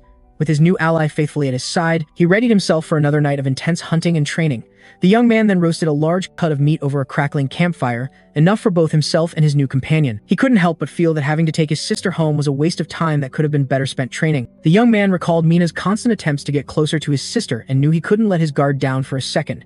With a look of pure determination, he swore that if her intentions were anything but pure, he would make her regret it for the rest of her life. Just then, his companion wagged its tail, pulling its master's focus to the savory food on the fire. The wolf was practically drooling, overwhelmed by the tantalizing smell of the meat as it waited anxiously for its portion. With a warm smile, our hero offered the food to his new friend, who devoured it with absolute joy. The young man considered that maybe having a tamed beast wasn't so bad after all. He then informed Elle that after they finished their meal, it was going to help him train, though he promised not to let it get hurt. The night of training turned out to be incredibly intense, and his companion quickly learned that its master's promise of a gentle session was a bit of an understatement. Meanwhile, back at the Ryan family mansion, the night was calm and peaceful, under the soft glow of the moon. Our protagonist's mother, Catherine, sat by herself in the moonlit garden, her face a portrait of sorrow. Her husband, Hall, approached from behind. He placed a comforting hand on her shoulder, gently asking if she was thinking about their children. She admitted that she could never hide anything from him. With a soft smile, the man noted that their children's classes at Allen Academy must have already started. With tears welling in her eyes, the woman was clearly consumed with worry for her children. Hall then offered to take her to see them. A grateful smile bloomed on her face as she thanked him, tears of joy now streaming down her cheeks. She was ecstatic at the thought of being reunited with her children soon. The scene then cuts to the estate of Count Grindu, where a secret meeting was already in full swing. A barefoot woman glided toward a gathering of hooded and masked figures. The cult members watched her, their sinister smiles hidden behind masks, their red eyes glowing eerily in the dim light. The green-haired woman greeted Jessica, expressing her genuine delight that she could attend. She then motioned for Jessica to take a seat and join the clandestine gathering. Cloaked and masked, it was none other than Jessica, Jeremy's mother, who was clearly in deep with this malevolent organization. The cult leader then unveiled her latest creation, an extremely potent potion she called the J-Dream. Jessica accepted a goblet of the dark liquid, ready to try the cult's new concoction. In a ritualistic move, the leader then deliberately drew a line on her own arm, letting drops of her crimson life essence fall into the goblets below. As the crimson liquid mixed with the drink, the woman seemed to derive a twisted pleasure from the act. For the finishing touch, one of the other cultists added a mysterious, unidentifiable substance to the mixture. The leader then instructed everyone to drink, and the members obediently began to partake. The leader's bare feet touched the cold floor as she prepared to start what she called the day's game. She proclaimed the Daydream Potion to be a true miracle of alchemy. With that, she announced that the game could now truly begin. Jessica held her goblet, her gaze fixed on the swirling red liquid, her expression lost in thought. The liquid in the goblet moved on its own, as if it had a life of its own, and the woman brought the cup to her lips. From the shadows, one of the women wondered aloud how an 11-year-old girl could have possibly defeated the Black Wind group. The leader explained that the girl's power was something she had inherited, the combined might of both the Catherine and Miranda families. With a twisted grin, the cult leader sneered that a mere level 7, nobody should never have been able to best them. She then bit down on Jessica's lip, questioning whether her son's struggles would ever amount to anything. Lifting the girl's chin with a finger, the woman asked if Jessica truly wanted Catherine and her daughter gone so she could become a baroness. Jessica's answer was yes. She then asked what she needed to do to achieve that goal and gain such immense power. With a satisfied smirk, the cult leader began to lay out the dark instructions. She activated a spell with her fingers, causing a shimmering purple magic circle to materialize on the floor. With a sadistic look in her eyes, the woman mused that the moment a young flower wilts is, in its own way, quite beautiful. As morning light broke, Tishi was at the academy, announcing another combat training session. Groans of protest erupted from the other students, their aching bodies a testament to why they muttered that Professor Sugarat was a monster. Tishi, however, pushed them onward, explaining that this pain was necessary to forge them into something stronger. But amid all the complaints, Kai and our hero stood apart, claiming they felt no pain at all, their resilience on another level. The white-haired young man then confidently declared he was the strongest in their martial arts class. Our hero, however, knew the truth. This burst of confidence was just a lingering side effect of the sleep incense he'd used the night before. Tishi watched the four of them with quiet admiration, acknowledging their impressive stamina for enduring such a harsh training regimen. With the stage set, Kai stepped forward for combat training, squaring up to spar against our protagonist. He immediately launched a swift punch, but our hero easily sidestepped the attack, deflecting the blow with an open hand. The white-haired youth's eyes widened in surprise at the simple defense before he readied his next move. Our protagonist seized the opening, countering with an open-hand strike that was a clear display of his honed skills. He clenched his fist, ready to show Kai the truly formidable strength of a real martial artist.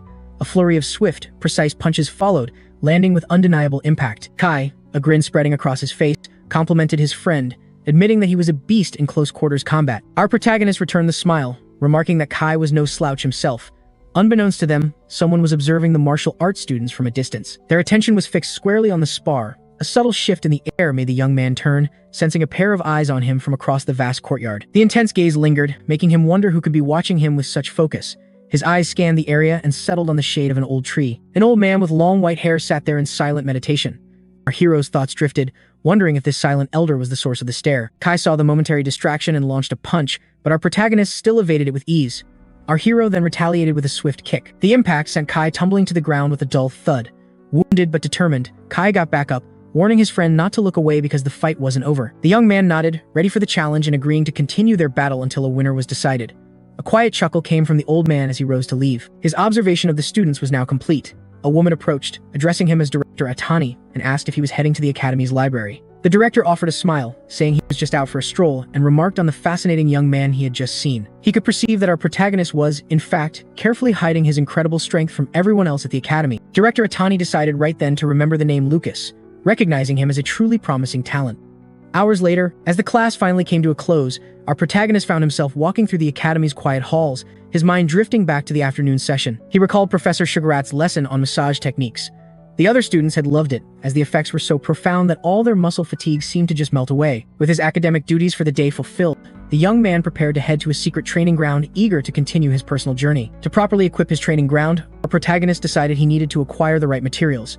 He made his way to the Academy's magic materials shop, a shop renowned for its rare and exclusive merchandise.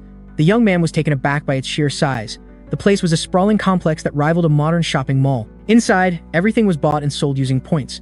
A single high-quality training dummy cost a steep 30 points, and while the selection was impressive, he thought to himself, the prices were just astronomical, enough to drain his funds in no time.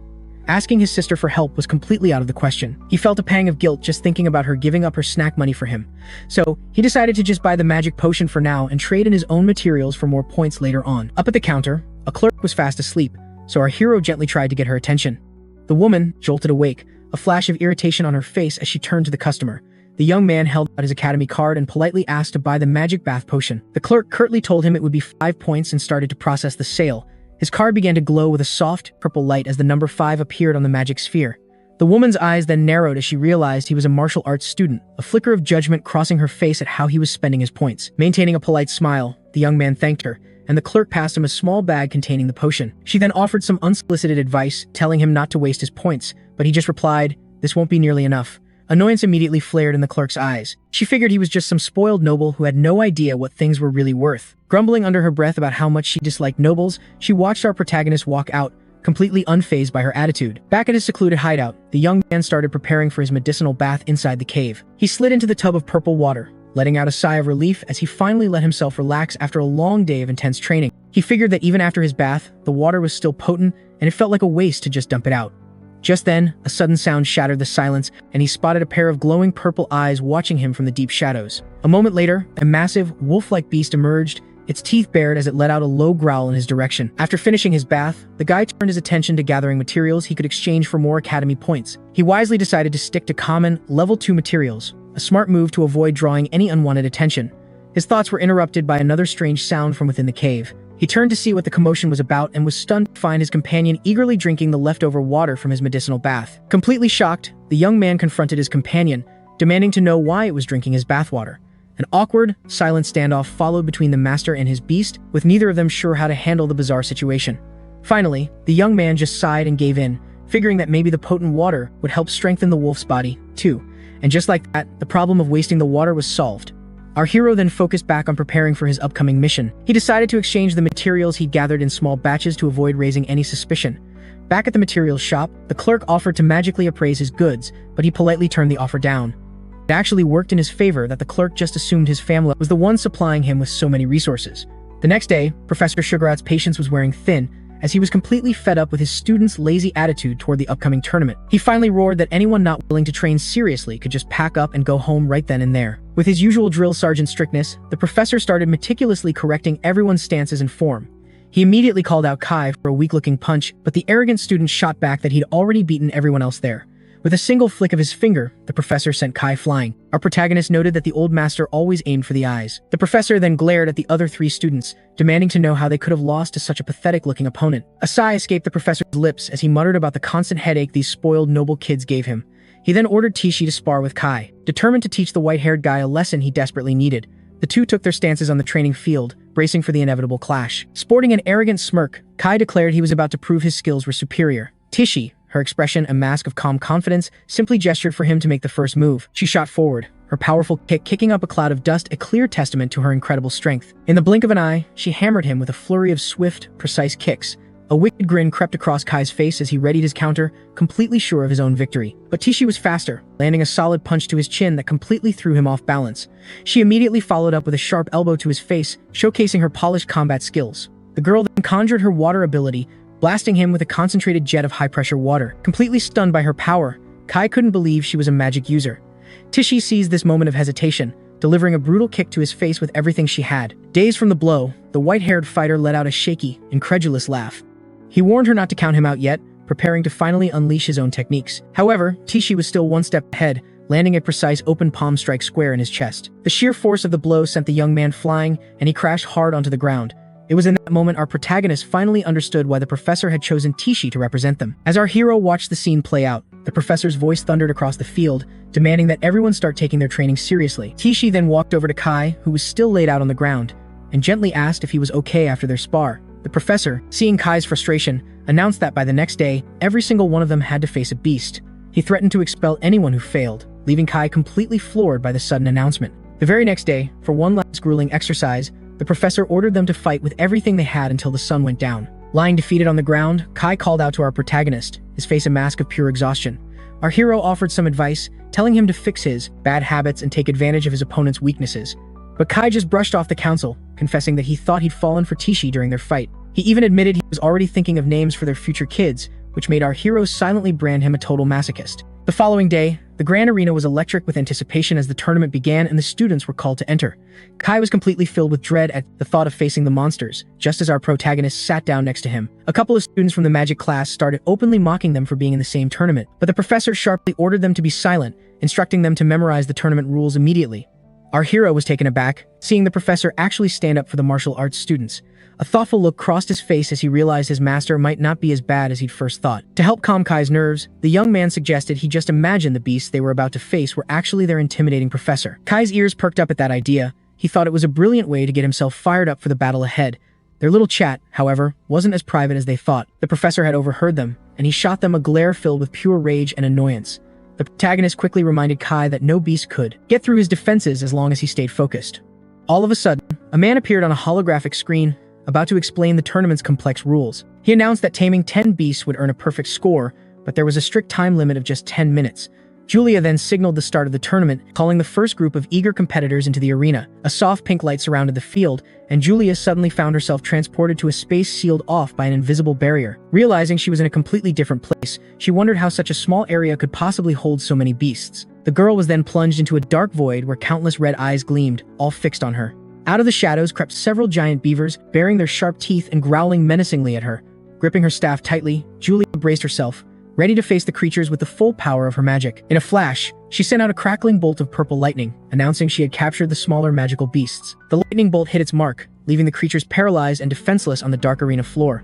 A man on a screen explained that a purple smoke would rise from any beast that was subdued. This visual signal allowed the professors to meticulously track each student's progress and assign scores with pinpoint accuracy. One professor watched in complete disbelief, stunned by young Julia's incredible speed and skill in the tournament. The young girl finished her task effortlessly, earning an approving nod from an instructor as the next pair stepped up. Her teacher, Linda, praised her for finishing in a mere 3 minutes, to which Julia happily replied with a thank you. She then asked where the martial arts department was, eager to see her brother compete. Her teacher informed her that their department was scheduled to go last, so it would be a while before her brother's turn. As they waited, a mysterious woman watched the events in the arena with intense interest. She wondered to herself if the protagonist could repeat his extraordinary feat from the entrance ceremony. 2 hours passed, and a student grumbled about only having a single point, fearing he'd be demoted from their class.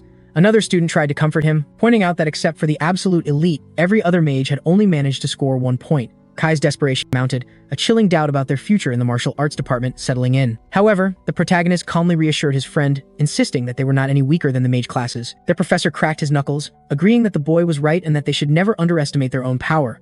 He explained that injuries were impossible since level 1 beasts simply couldn't harm humans. The master then declared that in close quarters combat, their skills far surpassed those of any low-level mage. The students seemed surprised by this sudden encouragement, which earned a grumble from the professor, who was annoyed by their childish reaction. Tishi, their class representative, confirmed what she'd found. Indeed, no one had been injured. She added that most of the mages were completely exhausted, having burned through all their mana during the test. Tishi also revealed that the arena was cleverly designed with barriers to keep students from being overwhelmed. She then gave them some crucial advice: run if victory is impossible, and always manage your stamina wisely. The students erupted in grateful cheers, celebrating the priceless tip, as their master silently congratulated himself on his choice of representative. Suddenly, a man with a mocking smile interrupted them, claiming he'd overheard someone spying on his class. The newcomer took a seat, remarking coldly that without talent, all that's left are cowardly tricks. Professor Sugarat addressed the man as Greg, who then announced he was just there to inform them that their department was up next. A sinister smile crept across his face as he threatened to have the martial arts department shut down for good. The martial arts professor remained silent, his composure clearly rattled by the harsh threat. Greg pushed further, declaring that the department should never have been created in the first place. With one last taunting laugh, he turned and walked away, leaving Master Sugarat to watch him go. The sight reminded Lucas of the bullies from his past life, and he glared at the departing man with seething hatred. Our protagonist rose to his feet, declaring that as the top student, he would go in first. The professor asked if he was nervous and offered to send another student in his place. With a look of steely determination, our hero refused, insisting that he would be the one to go first. His eyes started to glow as he declared he would enter the arena first, just as he had planned all along. Filled with a new resolve, he vowed to get a high score and silence everyone who dared to doubt them. Seeing his determination, his classmates felt a surge of new energy, their shouts echoing with the promise to prove their department's worth. Professor Sugarat watched their transformation, remembering the fear that had gripped them just moments before. The young men remembered Tishi's advice, while their master inwardly thought of them as a bunch of simpletons. 10 minutes later, our hero was sprinting through Arena 10, skillfully navigating a chaotic maze of monsters. With his fist clenched, the young man prepared to unleash his power on the creatures. He spotted the magical perception circles on the ground and decided to avoid them, hoping to remain undetected during the battle. A brilliant blue aura pulsed from his body as he got ready to unleash his real power, far from anyone's sight. It's a well-known fact that a master can borrow a beast's power once their souls are deeply connected. At the same time, in a cave far away, the wolf was just gnawing on a bone, completely unimpressed with the whole situation. The beast wondered why its master even needed to borrow its strength, considering he was already so powerful. Back in the arena, a massive, ghostly blue wolf's paw began to take shape, making his borrowed power obvious to all. With that power manifest, the martial artist smugly noted that handling these low-level beasts would be a piece of cake. Out of nowhere, a massive, threatening owl dove right for him, its eyes blazing with fury. The other creatures in the arena immediately felt the shift in danger, letting out panicked screeches and trying to get away from the high-level beast. The owl summoned crackling purple lightning into its talons, preparing to unleash a devastating attack. The creature then shot across the arena at an incredible speed, showing off its amazing agility. But even so, our hero stood his ground, ready to counter the owl with his own ghostly wolf paw. He knew that to make things easier for the other students, He had to completely dominate this beast first. The giant owl slammed into the ground, completely stunned by the young man's powerful strike. He figured that the intimidating presence of a high-level beast would be enough to scare the weaker creatures into submission. Just then, the owl lowered its head as a crimson aura of surrender started to glow around it. A slight smile appeared on his face as he accepted its surrender, but then he announced his real goal: to tame every single beast in the arena. He explained that he couldn't let anyone outside the barrier see that the beasts were submitting to him just yet. The giant owl just watched him, confused, trying to figure out what he was planning. Our hero then turned to leave, announcing he was going to find and tame the rest of the beasts. Using the owl's own submissive aura, he disappeared in a flash, leaving the owl to screech that it hoped to never see him again. Outside the arena, the tournament scoreboard was stubbornly showing our hero's name next to a big, fat 0. Kai was starting to panic as time ran out, but Julia told him to calm down, completely certain her brother would pull through. Professor Greg just sneered, his eyes locked on the martial arts department's score. He didn't hesitate to start mocking them, pointing out that a score of 0 meant they couldn't even handle the weakest creature in there. His own students chimed in, saying it just went to show the massive gap between a martial artist and a real mage. Professor Shigert stayed quiet, but his eyes burned with rage as he stared down the other instructor. Julia, absolutely furious, yelled at him to stop making fun of her brother, insisting he was amazing even without any magic. Greg just felt a wave of annoyance, thinking to himself that the elite class was just as delusional as Professor Linda for defending a nobody like him. He then coldly told the girl that the scoreboard doesn't lie and that there was nothing to argue about. But just then, the scoreboard flickered to life, showing that Lucas Ryan had just scored his first point. Kai and Tishi burst out cheering, so relieved that he would get to stay in their department.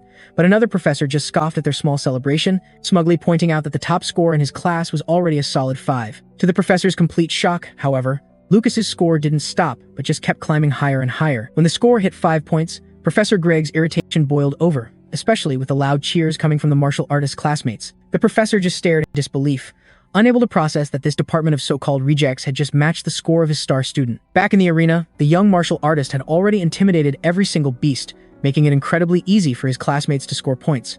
He figured that now, all that was left was to get his own perfect score and get out. With a new sense of purpose, he started taming every creature at a breathtaking pace. One after another, the beasts were completely dominated by our hero's overwhelming power. When he finally reached the 10th creature, the fearsome giant owl once again bowed before him. Seeing this final outcome, Professor Greg was completely floored, a cold sweat dripping down his forehead. And then, the scoreboard flashed. The announcer's voice boomed, declaring Lucas Ryan had achieved 10 points, a perfect score in the tournament. His little sister's face lit up with pure joy as she beamed. "That's my brother." A collective gasp swept through the stands as the other students stared in disbelief. They couldn't fathom that the martial arts department had actually pulled off the maximum possible score. He gently patted Julia's head, and she looked up at him, her eyes filled with adoration, affirming she never doubted he could accomplish such a feat. But the moment was shattered when Professor Greg's voice roared across the arena, declaring it was impossible for a martial arts freshman to tame 10 formidable beasts. He then jabbed an accusing finger at the young man, shouting that he must have used an imposter to take the test for him. Little Julia seethed at the outrageous accusation, but her brother remained completely unfazed, his expression calm amidst the escalating drama. In a flash, an inspector grabbed the professor by the face, sternly declaring that the protagonist had broken no rules. The official's gaze hardened as he confronted Greg, demanding to know if he was insinuating an official inspector would accept a bribe to allow cheating. The professor's face went pale with terror. He had completely forgotten about the inspectors and now realized that confronting them was a grave mistake. He stammered out an apology, but the inspector, unmoved, announced he would investigate the barrier himself to get to the bottom of it. Kai grumbled that the judging was a joke, but our hero calmly told him to relax. With a confident smirk, the young man stated plainly that he had nothing to hide from anyone at the academy. 10 minutes later, inside the arena, the giant beast was visibly terrified. Just then, the magical barrier dissipated, and the other creatures squinted in surprise and confusion at the sudden rush of light. They quickly realized that the powerful human was gone, and for the first time, they could see the outside world again. With a piercing shriek, the lead creature urged the others to escape, and the beasts immediately bolted for the exit. However, one of the inspectors was ready, quickly raising his magic staff, preparing to put a stop to their frantic escape. He then unleashed a powerful containment spell directly at the fleeing horde. The spell struck an old beast dead on, trapping it midair with a shimmering rope of golden energy. The inspector noted that while the creatures were agitated, they were certainly not weak enough to have been swapped out. One of the men then turned to his colleague, asking if he thought the student's score was legitimate. The head inspector replied that he couldn't find any evidence of foul play, though he admitted something undeniably strange had happened to those beasts. They decided to send all 10 beasts for a full inspection and resume the tournament immediately. An announcement followed shortly after, confirming that no issues were found and telling the next competitor to get ready. Our protagonist found it amusing that even without a shred of proof, they still refused to accept his power. And yet, he wore a confident smirk, looking like he was already 10 steps ahead of everyone else at the academy. He glanced over at Tishi and her master, thinking to himself that the real show was just about to begin. The scene then cuts to Tishi, who confidently strode into the arena for her turn. With a determined glint in her eye, she silently vowed that there was no way she was going to lose to Lucas. Once inside the barrier, the young woman came face to face with a fierce gray wolf and braced for a fight.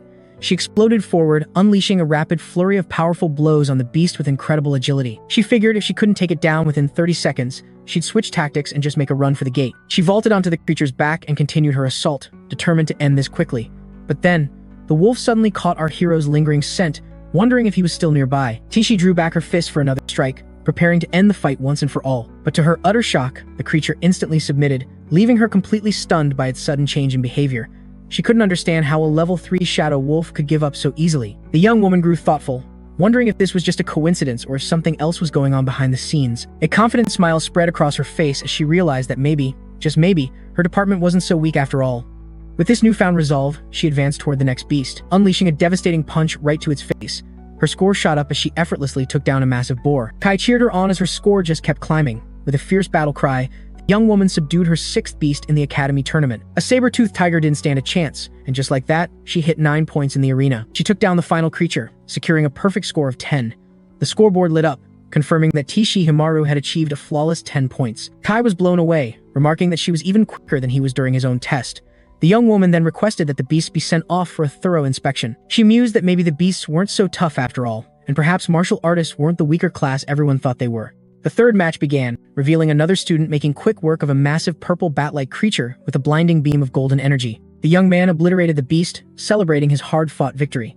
A triumphant grin stretched across his face as he bragged about his own perfect score of 10. Match 4 showcased a green-haired kid who delivered a bone-crushing kick to a towering gorilla, a confident smirk playing on his lips. He too celebrated a flawless 10 points. Then, it was Kai's turn. He stepped into the arena and landed a single, powerful punch squarely on a saber-toothed tiger's jaw. The beast went down instantly, and the white-haired young man celebrated his victory with a triumphant cheer, shooting a thumbs up to signal another perfect score. The scoreboard then lit up, displaying an absolutely unbelievable result. Every single student from the martial arts department had earned a perfect score. This incredible feat catapulted their entire department to the top of the rankings, putting them in a dead tie with the prestigious elite class. Professor Sugarat allowed himself a small, knowing smile, absolutely beaming with pride. He pulled out his flask and took a long swig, looking far more relaxed and satisfied. A follow-up inspection revealed nothing wrong with the beasts or the arena's protective barrier. Director Atani, however, was puzzled. He couldn't understand why the martial arts scores were so uniformly perfect. An inspector suggested that the magical attacks from other departments had simply terrified the creatures beforehand. But the director shot that down, pointing out that the martial artists seemed to put even greater fear into the creatures. Based on that observation, he declared that from next year on, the martial arts department would compete first. Professor Greg gasped, completely stunned by the announcement. He realized this decision locked in their tie for first place with the elites.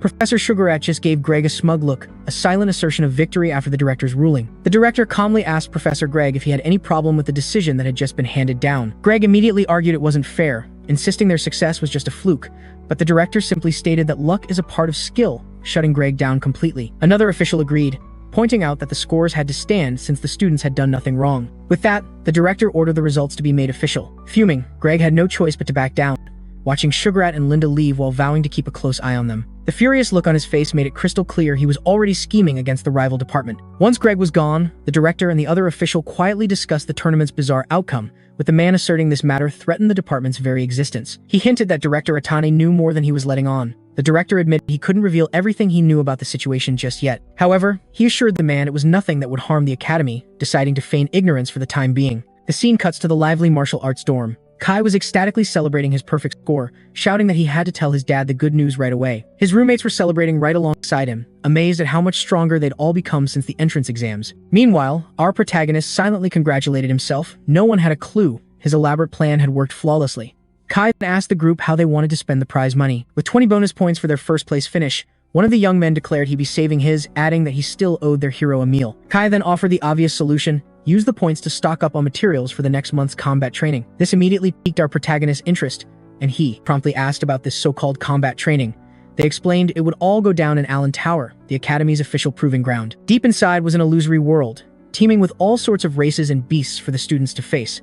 However, only 100 freshmen were allowed entry, and the 12 students from the elite class had guaranteed spots. Kai's excitement was palpable. He pointed out that since they all scored 10s, their entry into the tower training was a lock. Hearing this, his other classmates asked where he was off to in such a hurry, and the young man declared he was going to buy equipment. And with that, the two of them dashed off. Our hero mused to himself that every martial artist seems to have a deep, unquenchable thirst for greater strength.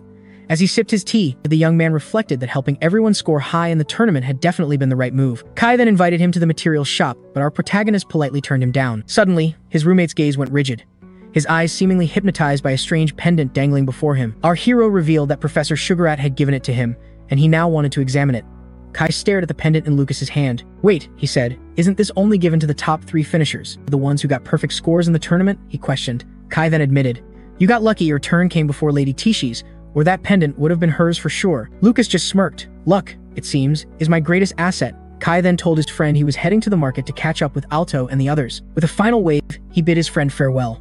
Meanwhile, on the bustling academy grounds, a crowd was forming in front of a massive scoreboard. Its luminous display broadcasted the recent tournament results, and students gasped in utter disbelief. The martial arts department had claimed first place, with every single one of their participants achieving a perfect score. Frustration boiled over as one student angrily kicked a nearby pillar. It was Ria, a student of Professor Greg from the magic department, absolutely seething at their loss. For 3 consecutive years, victory was supposed to be theirs. "My father prepared for 10 years, she muttered, and it all crumbled in a single day. Out of nowhere, a pink, ethereal dagger woven from magic zipped right over her head, aimed straight for the scoreboard. A new figure approached, a grimace twisting his features. They took 20 slots for Aaron Tower. His expression darkened. "Those slots," he declared, "are meant for us, magicians, and us alone." Another student tried to interject, pointing out that the examiners found no evidence of cheating, but the first guy dismissed him with a contemptuous wave of his hand. He then summoned his magical dagger, which flew obediently back into his grasp. "I heard a rumor," he whispered conspiratorially. "The martial arts department bribed the teachers at the Magic Beast base." A brown-haired student chimed in, "Yeah, and it's easy for someone like Kai. He's a son of the wealthy Terra family. Arranging something like that would be nothing to him." A blue-haired man, radiating a faint magical energy as he adjusted his spectacles, confirmed the suspicion. "I did see one of the Tara young masters at the material shop earlier today." This was Andre, another one of Professor Greg's students. "He bought the last of the training equipment," Andre added, "using those extra points they get for bulk buying, no doubt. Which means," he continued, "valuable materials will be out of stock for the rest of us." At this, Ria gripped her wand tighter, a sinister smile spreading across her face. "Shouldn't we," she purred, "correct their speed of growth ourselves?" Later, as dusk settled over the academy, a dagger flashed through the deepening forest. Ria's team had cornered 2 students from the martial arts department. One of them lay groaning on the ground, a fresh, gaping scar marring his back. His companion's eyes widened in horror. The wound was poisoned. He realized he had to treat his friend immediately. "If it's points you want," he pleaded with their attackers, "I'll gladly give you all of ours." Without a word, Ria's magical vines lashed out, sending the student flying. Another attacker instantly froze his legs in place. The vines then brutally plunged into his chest, splattering crimson across the forest floor. The student crumpled to the ground, crying out in pure agony. Ria stepped closer, calmly informing him that they didn't want his points. The fallen student choked out, "Then, what do you want?" Ria advanced slowly, revealing a small red bottle. With a sinister smile, she ordered, "Crawl back to your martial arts department just like this. Tell everyone in your class that their lives are worth less than insects." Their agonized screams echoed as the sun bled below the horizon. Hours later, Lucas and Kai were frantically scouring the forest for Alto and Dio. Kai, who seemed less worried, pointed out, "They're always late because of their part-time jobs. What's got you so worked up?" But our hero's expression was grim. This time, he replied, "It's different." He'd never smelled such a thick scent of blood on this path before. Suddenly, his eyes locked onto something. He shot forward, leaving Kai scrambling to keep up. "Hey, what's the big hurry?" Kai yelled, following him behind a dense thicket where they discovered a hand. Looking closer, they saw Alto and Dio lying there, brutally wounded. "Who on earth could have done this?" Kai whispered, his voice filled with horror. Our protagonist knelt down, gently lifting Alto. Barely conscious, his friend rasped, "It was Ria, from Greg's class. She severed my meridians." He managed to get the words out just before passing out completely. Hearing this, a deep and cold rage consumed our protagonist. His face went blank, and his entire body began to glow with a menacing blue aura. Kai's panicked cry cut through the silence. Our hero quickly reassured him, "Calm down. Alto's alive, he's just unconscious." Skillfully, he pressed Alto's pressure points to stem the bleeding, then ordered, "Kai, find the medicine, now." Without a word, Kai was gone in a blur. As he tended to his friends, a chilling realization hit him. Both Alto's and Dio's bones had been systematically shattered. This was the work of the infamous bone-crushing art, a savage technique used by black market assassins. His clenched fist slammed into the ground. To use such a vicious technique on his own classmates, the thought made his blood boil. This wasn't just bullying, this was attempted murder. His face darkened, a mask of pure fury. Just then, a pained whisper escaped from Dio. "Father, mother, it hurts." Our hero's eyes snapped toward the sound. "Don't worry," he vowed softly, "I will avenge you." As he gently propped Dio against a tree, Kai returned, with Tishi right behind him. Tishi's voice was filled with urgency. "How are Alto and Dio?" he calmly explained. "Their lives aren't in danger, but it'll take them several days to recover." Handing the medicine to Lucas, Kai added, "It's a good thing you knew first aid. I'm going to the student council tomorrow to report this. Tishi declared, her anger ready to join him. But Lucas, his teeth clenched, simply told them, don't. Tishi recoiled, completely surprised. Intense pressure radiated from Lucas, completely unlike his usual self. With a grim and deadly serious expression, he declared, I will handle this myself. Later, in the solemn student council room, the council head began. So, you wish to challenge a student from Mr. Greg's class to a duel, is that correct? Standing before him, our hero, along with Tishi and Kai, affirmed, yes. If we win, we demand a public apology from the attackers. If they win, I will offer an S-rank item. The head then questioned, and do you have any proof that students from Greg's class were responsible for this? He then gestured toward an item on the table, and is this the S-rank item you intend to wager? With a seemingly careless flick of his wrist, he let it slip from his grasp. My apologies, he murmured. My hand slipped. Then, his voice hardening, he added, for an event of this magnitude, this item is rather cheap. His eyes darkened. An S-rank item is priceless, Kai retorted, bristling with anger. Our hero, however, held him back. Turning to the council head with a grim expression, he asked, then what would you consider appropriate? The council head pretended to ponder for a moment. I think something unique to our school would be best. Yes, for example. A sinister smile spread across his face. He continued, the qualification for entry into the Aaron Tower. How about it? The losing side permanently forfeits their right to enter the Aaron Tower. Our hero agreed instantly, a faint, knowing smile playing on his lips. The duel was set for 2 days later, immediately becoming the talk of the entire school. Students who were fed up with the martial arts department's dominance started cheering for Greg's class, while Greg himself seemed quite pleased by his students' malicious handiwork. Sugarat, on the other hand, offered no comment. Instead, he simply ramped up the practical combat training for his own martial arts students. 2 days passed in the blink of an eye, bringing the day of the duel. The arena was buzzing with a massive, expectant crowd. 3 students were chosen from each department to face off in one-on-one matches. Rio, with a smug smile, leaned in close to our hero. Apologize now, he sneered, and maybe I'll go easy on you. Our hero simply shot back. You have no idea how this battle is going to end. With that, the referee's voice boomed, announcing the start of the duel. Kai moved in, squaring off against Andre, a magician with a pair of spectacles. Dagger in hand, he lunged at the magic user with everything he had. In response, Andre instantly summoned several magic circles, materializing a storm of ice shards in mid-air before launching the deadly projectiles straight at Kai. But to the magician's astonishment, Kai deflected every single one. After parrying the final shard, he taunted, is that really all you've got? Andre coolly adjusted his glasses, a cunning glint in his eyes. He thought to himself that his foolish opponent had walked right into the trap, completely unaware of his impending doom. Suddenly, an intense chill shot through Kai. He looked down and saw that the ground was covered in the fallen ice shards, which had now frozen his legs completely in place. Andre strutted forward, a smug grin spreading across his face as he declared that there was no escape. He raised his wand, preparing the final blow. The magician conjured multiple magic circles, striking a cool pose as he touched his glasses. Farewell, little noble boy, he sneered, as Kai braced for the incoming assault. Andre then unleashed a volley of razor-sharp icicles at the trapped martial artist. Droplets of red splattered across the frozen ground. The magician observed the result, a look of pure satisfaction on his face. This is what happens when you get on a magician's bad side, he proclaimed. Kai hung limply against the ice, a faint whisper escaping his lips. Andre moved closer, demanding to know if he was trying to surrender and telling him to speak up. From the sidelines, Rhea let out a scoff. A weakling is always a weakling, she muttered.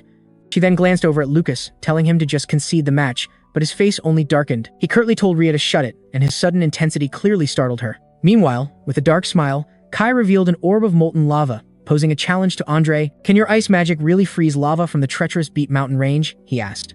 Rhea, now in a full-blown panic, screamed for Andre to get back, warning him of the danger, but it was far too late. A massive explosion erupted from the center of the stage. When the smoke cleared, Andre was seen sliding backward, looking shaken. A bead of sweat rolled down Andre's face as he wondered if Kai was completely insane for detonating a lava slime jelly that close to himself.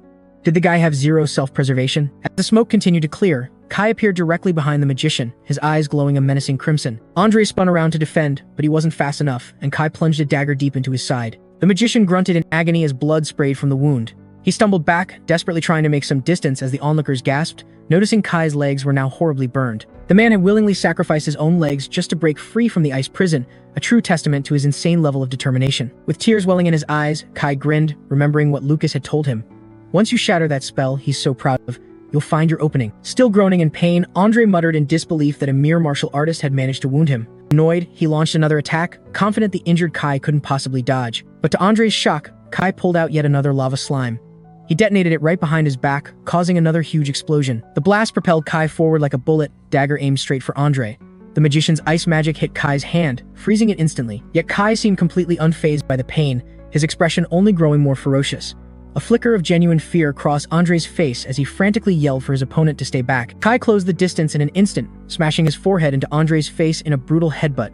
The magician's glasses shattered as blood gushed from the impact. Andre was sent flying backward, bouncing across the stage several times before finally slamming into a rock where he lay completely motionless. The referee stepped forward to announce the outcome, declaring Kai the winner of the first match. Claiming to be in peak condition, Kai casually accepted a recovery potion from Lucas. Lucas, however, knew the truth, musing to himself that this peak condition was probably thanks to the power enhancement potion he'd secretly mixed into Kai's breakfast that morning. Kai's thoughts then shifted to Tishi, and he wondered how she would fare against her opponent. With the first match over, it was now Tishi's turn to step onto the stage. As Tishi stretched her arm, she could hear the crowd murmuring. They were whispering that Andre must have gone easy on Kai, chalking up the win to his prominent Terry family lineage. Tishi's eyes narrowed, a plan forming in her mind. They just couldn't stand to see a martial artist triumph over a magician. Suddenly, a volley of projectiles shot toward Tishi, which she narrowly avoided with a swift dodge. They were seeds, fired from the assailant's vine-like hands. Tishi knew instinctively that a direct hit would have shattered her into a million pieces, as Rhea unleashed a barrage of razor-sharp vines to lash out at her. Tishi met the assault with sheer brute force, tearing through the vines as she rapidly closed the distance between them. In a blur, she materialized directly in front of Rhea, her palm held flat just inches from the girl's face before she slammed her opponent hard onto the ground with decisive power. Rhea coughed up blood, murmuring in disbelief, "She's only level 1. How is she this fast?" But she recovered in an instant, her eyes beginning to glow with renewed power. Just as Rhea prepared to counterattack, Tishi swiftly caught her arm and began to speak, reminding her of a core principle within the martial arts department. "There's a teaching," she stated, her eyes glowing with a solemn determination to protect human life as she began to shout her spell, "Magic Plant." Yet before the words could fully leave her lips, Rhea struck her mana meridians with perfect precision, finally ceasing her assault as a wisp of smoke rose from her fist. From the sidelines, Kai murmured, "As expected of Lady Tishi." Rhea groaned in pain as the victor turned and walked away, a final declaration hanging in the air. Never trample on a martial artist's pride. Rhea lay flat on the ground as the referee's voice echoed, announcing Tishi as the winner of the second match. Later, the view shifted to Rhea's hands, where tiny poison needles slipped, unnoticed, from her unconscious grasp. From a window, a male teacher shouted in outrage. She had something that dangerous hidden. The blue-clad teacher questioned, why was such a thing allowed? The student council head simply dismissed the concern, saying, "You're overthinking it." In the end, no one was harmed. Meanwhile, Teacher Greg grew increasingly uncomfortable. Faced with 2 consecutive losses, he desperately needed a win to secure the tickets to Allen Tower, but a flicker of hope remained. He still had an ace up his sleeve, his gaze falling upon Lucas. The young man then calmly stepped onto the stage to face off against a male magician. The commentator's voice boomed, announcing the start of the third match, and just like that, the magician vanished in a flash. Our hero quickly sharpened his focus, perceiving the magician moving with incredible speed and leaving a trail of afterimages as he circled him. Tishi and Kai watched on, surprised, wondering how Lucas would respond to such speed. Meanwhile, the martial artist quietly considered the optimal amount of power to unleash. Then, with a sudden burst of power from his legs, he dashed forward, instantly appearing before the magician, having decided to use just 5% of his full strength. The magician recoiled, startled. Impossible, he thought. How did he find me? And yet, our hero's attack missed its mark. The magician glanced at Lucas's hand, which had narrowly missed his head. He quickly retreated before launching a magical dagger directly at our hero. For a fleeting moment, our hero thought he'd imagined a terrifying presence. Still unnerved, the magician activated his wand. Now imbued with magic, the dagger returned, grazing our hero's neck. Lucas remained silent, his expression unreadable, as the magician leaped into the air. With his dagger raised, he declared, "You won't withstand my bone-shattering art." He swung the weapon viciously at our hero, but to his shock, the magician felt no resistance from the strike. Why did my bone-shattering art have no effect on him, he wondered. Lucas dodged and then countered with a swift movement, stating, "Don't think you're winning," without taking any damage. Meanwhile, Kai was sweating, completely mesmerized by the high-paced battle unfolding before him. The magician slid back toward Lucas, attempting a sneak attack. He lunged with his dagger aimed directly at our hero's face, but to his utter surprise, Lucas caught his hand mid-motion, stopping it cold. Lucas looked him right in the eye and declared, "It's my turn."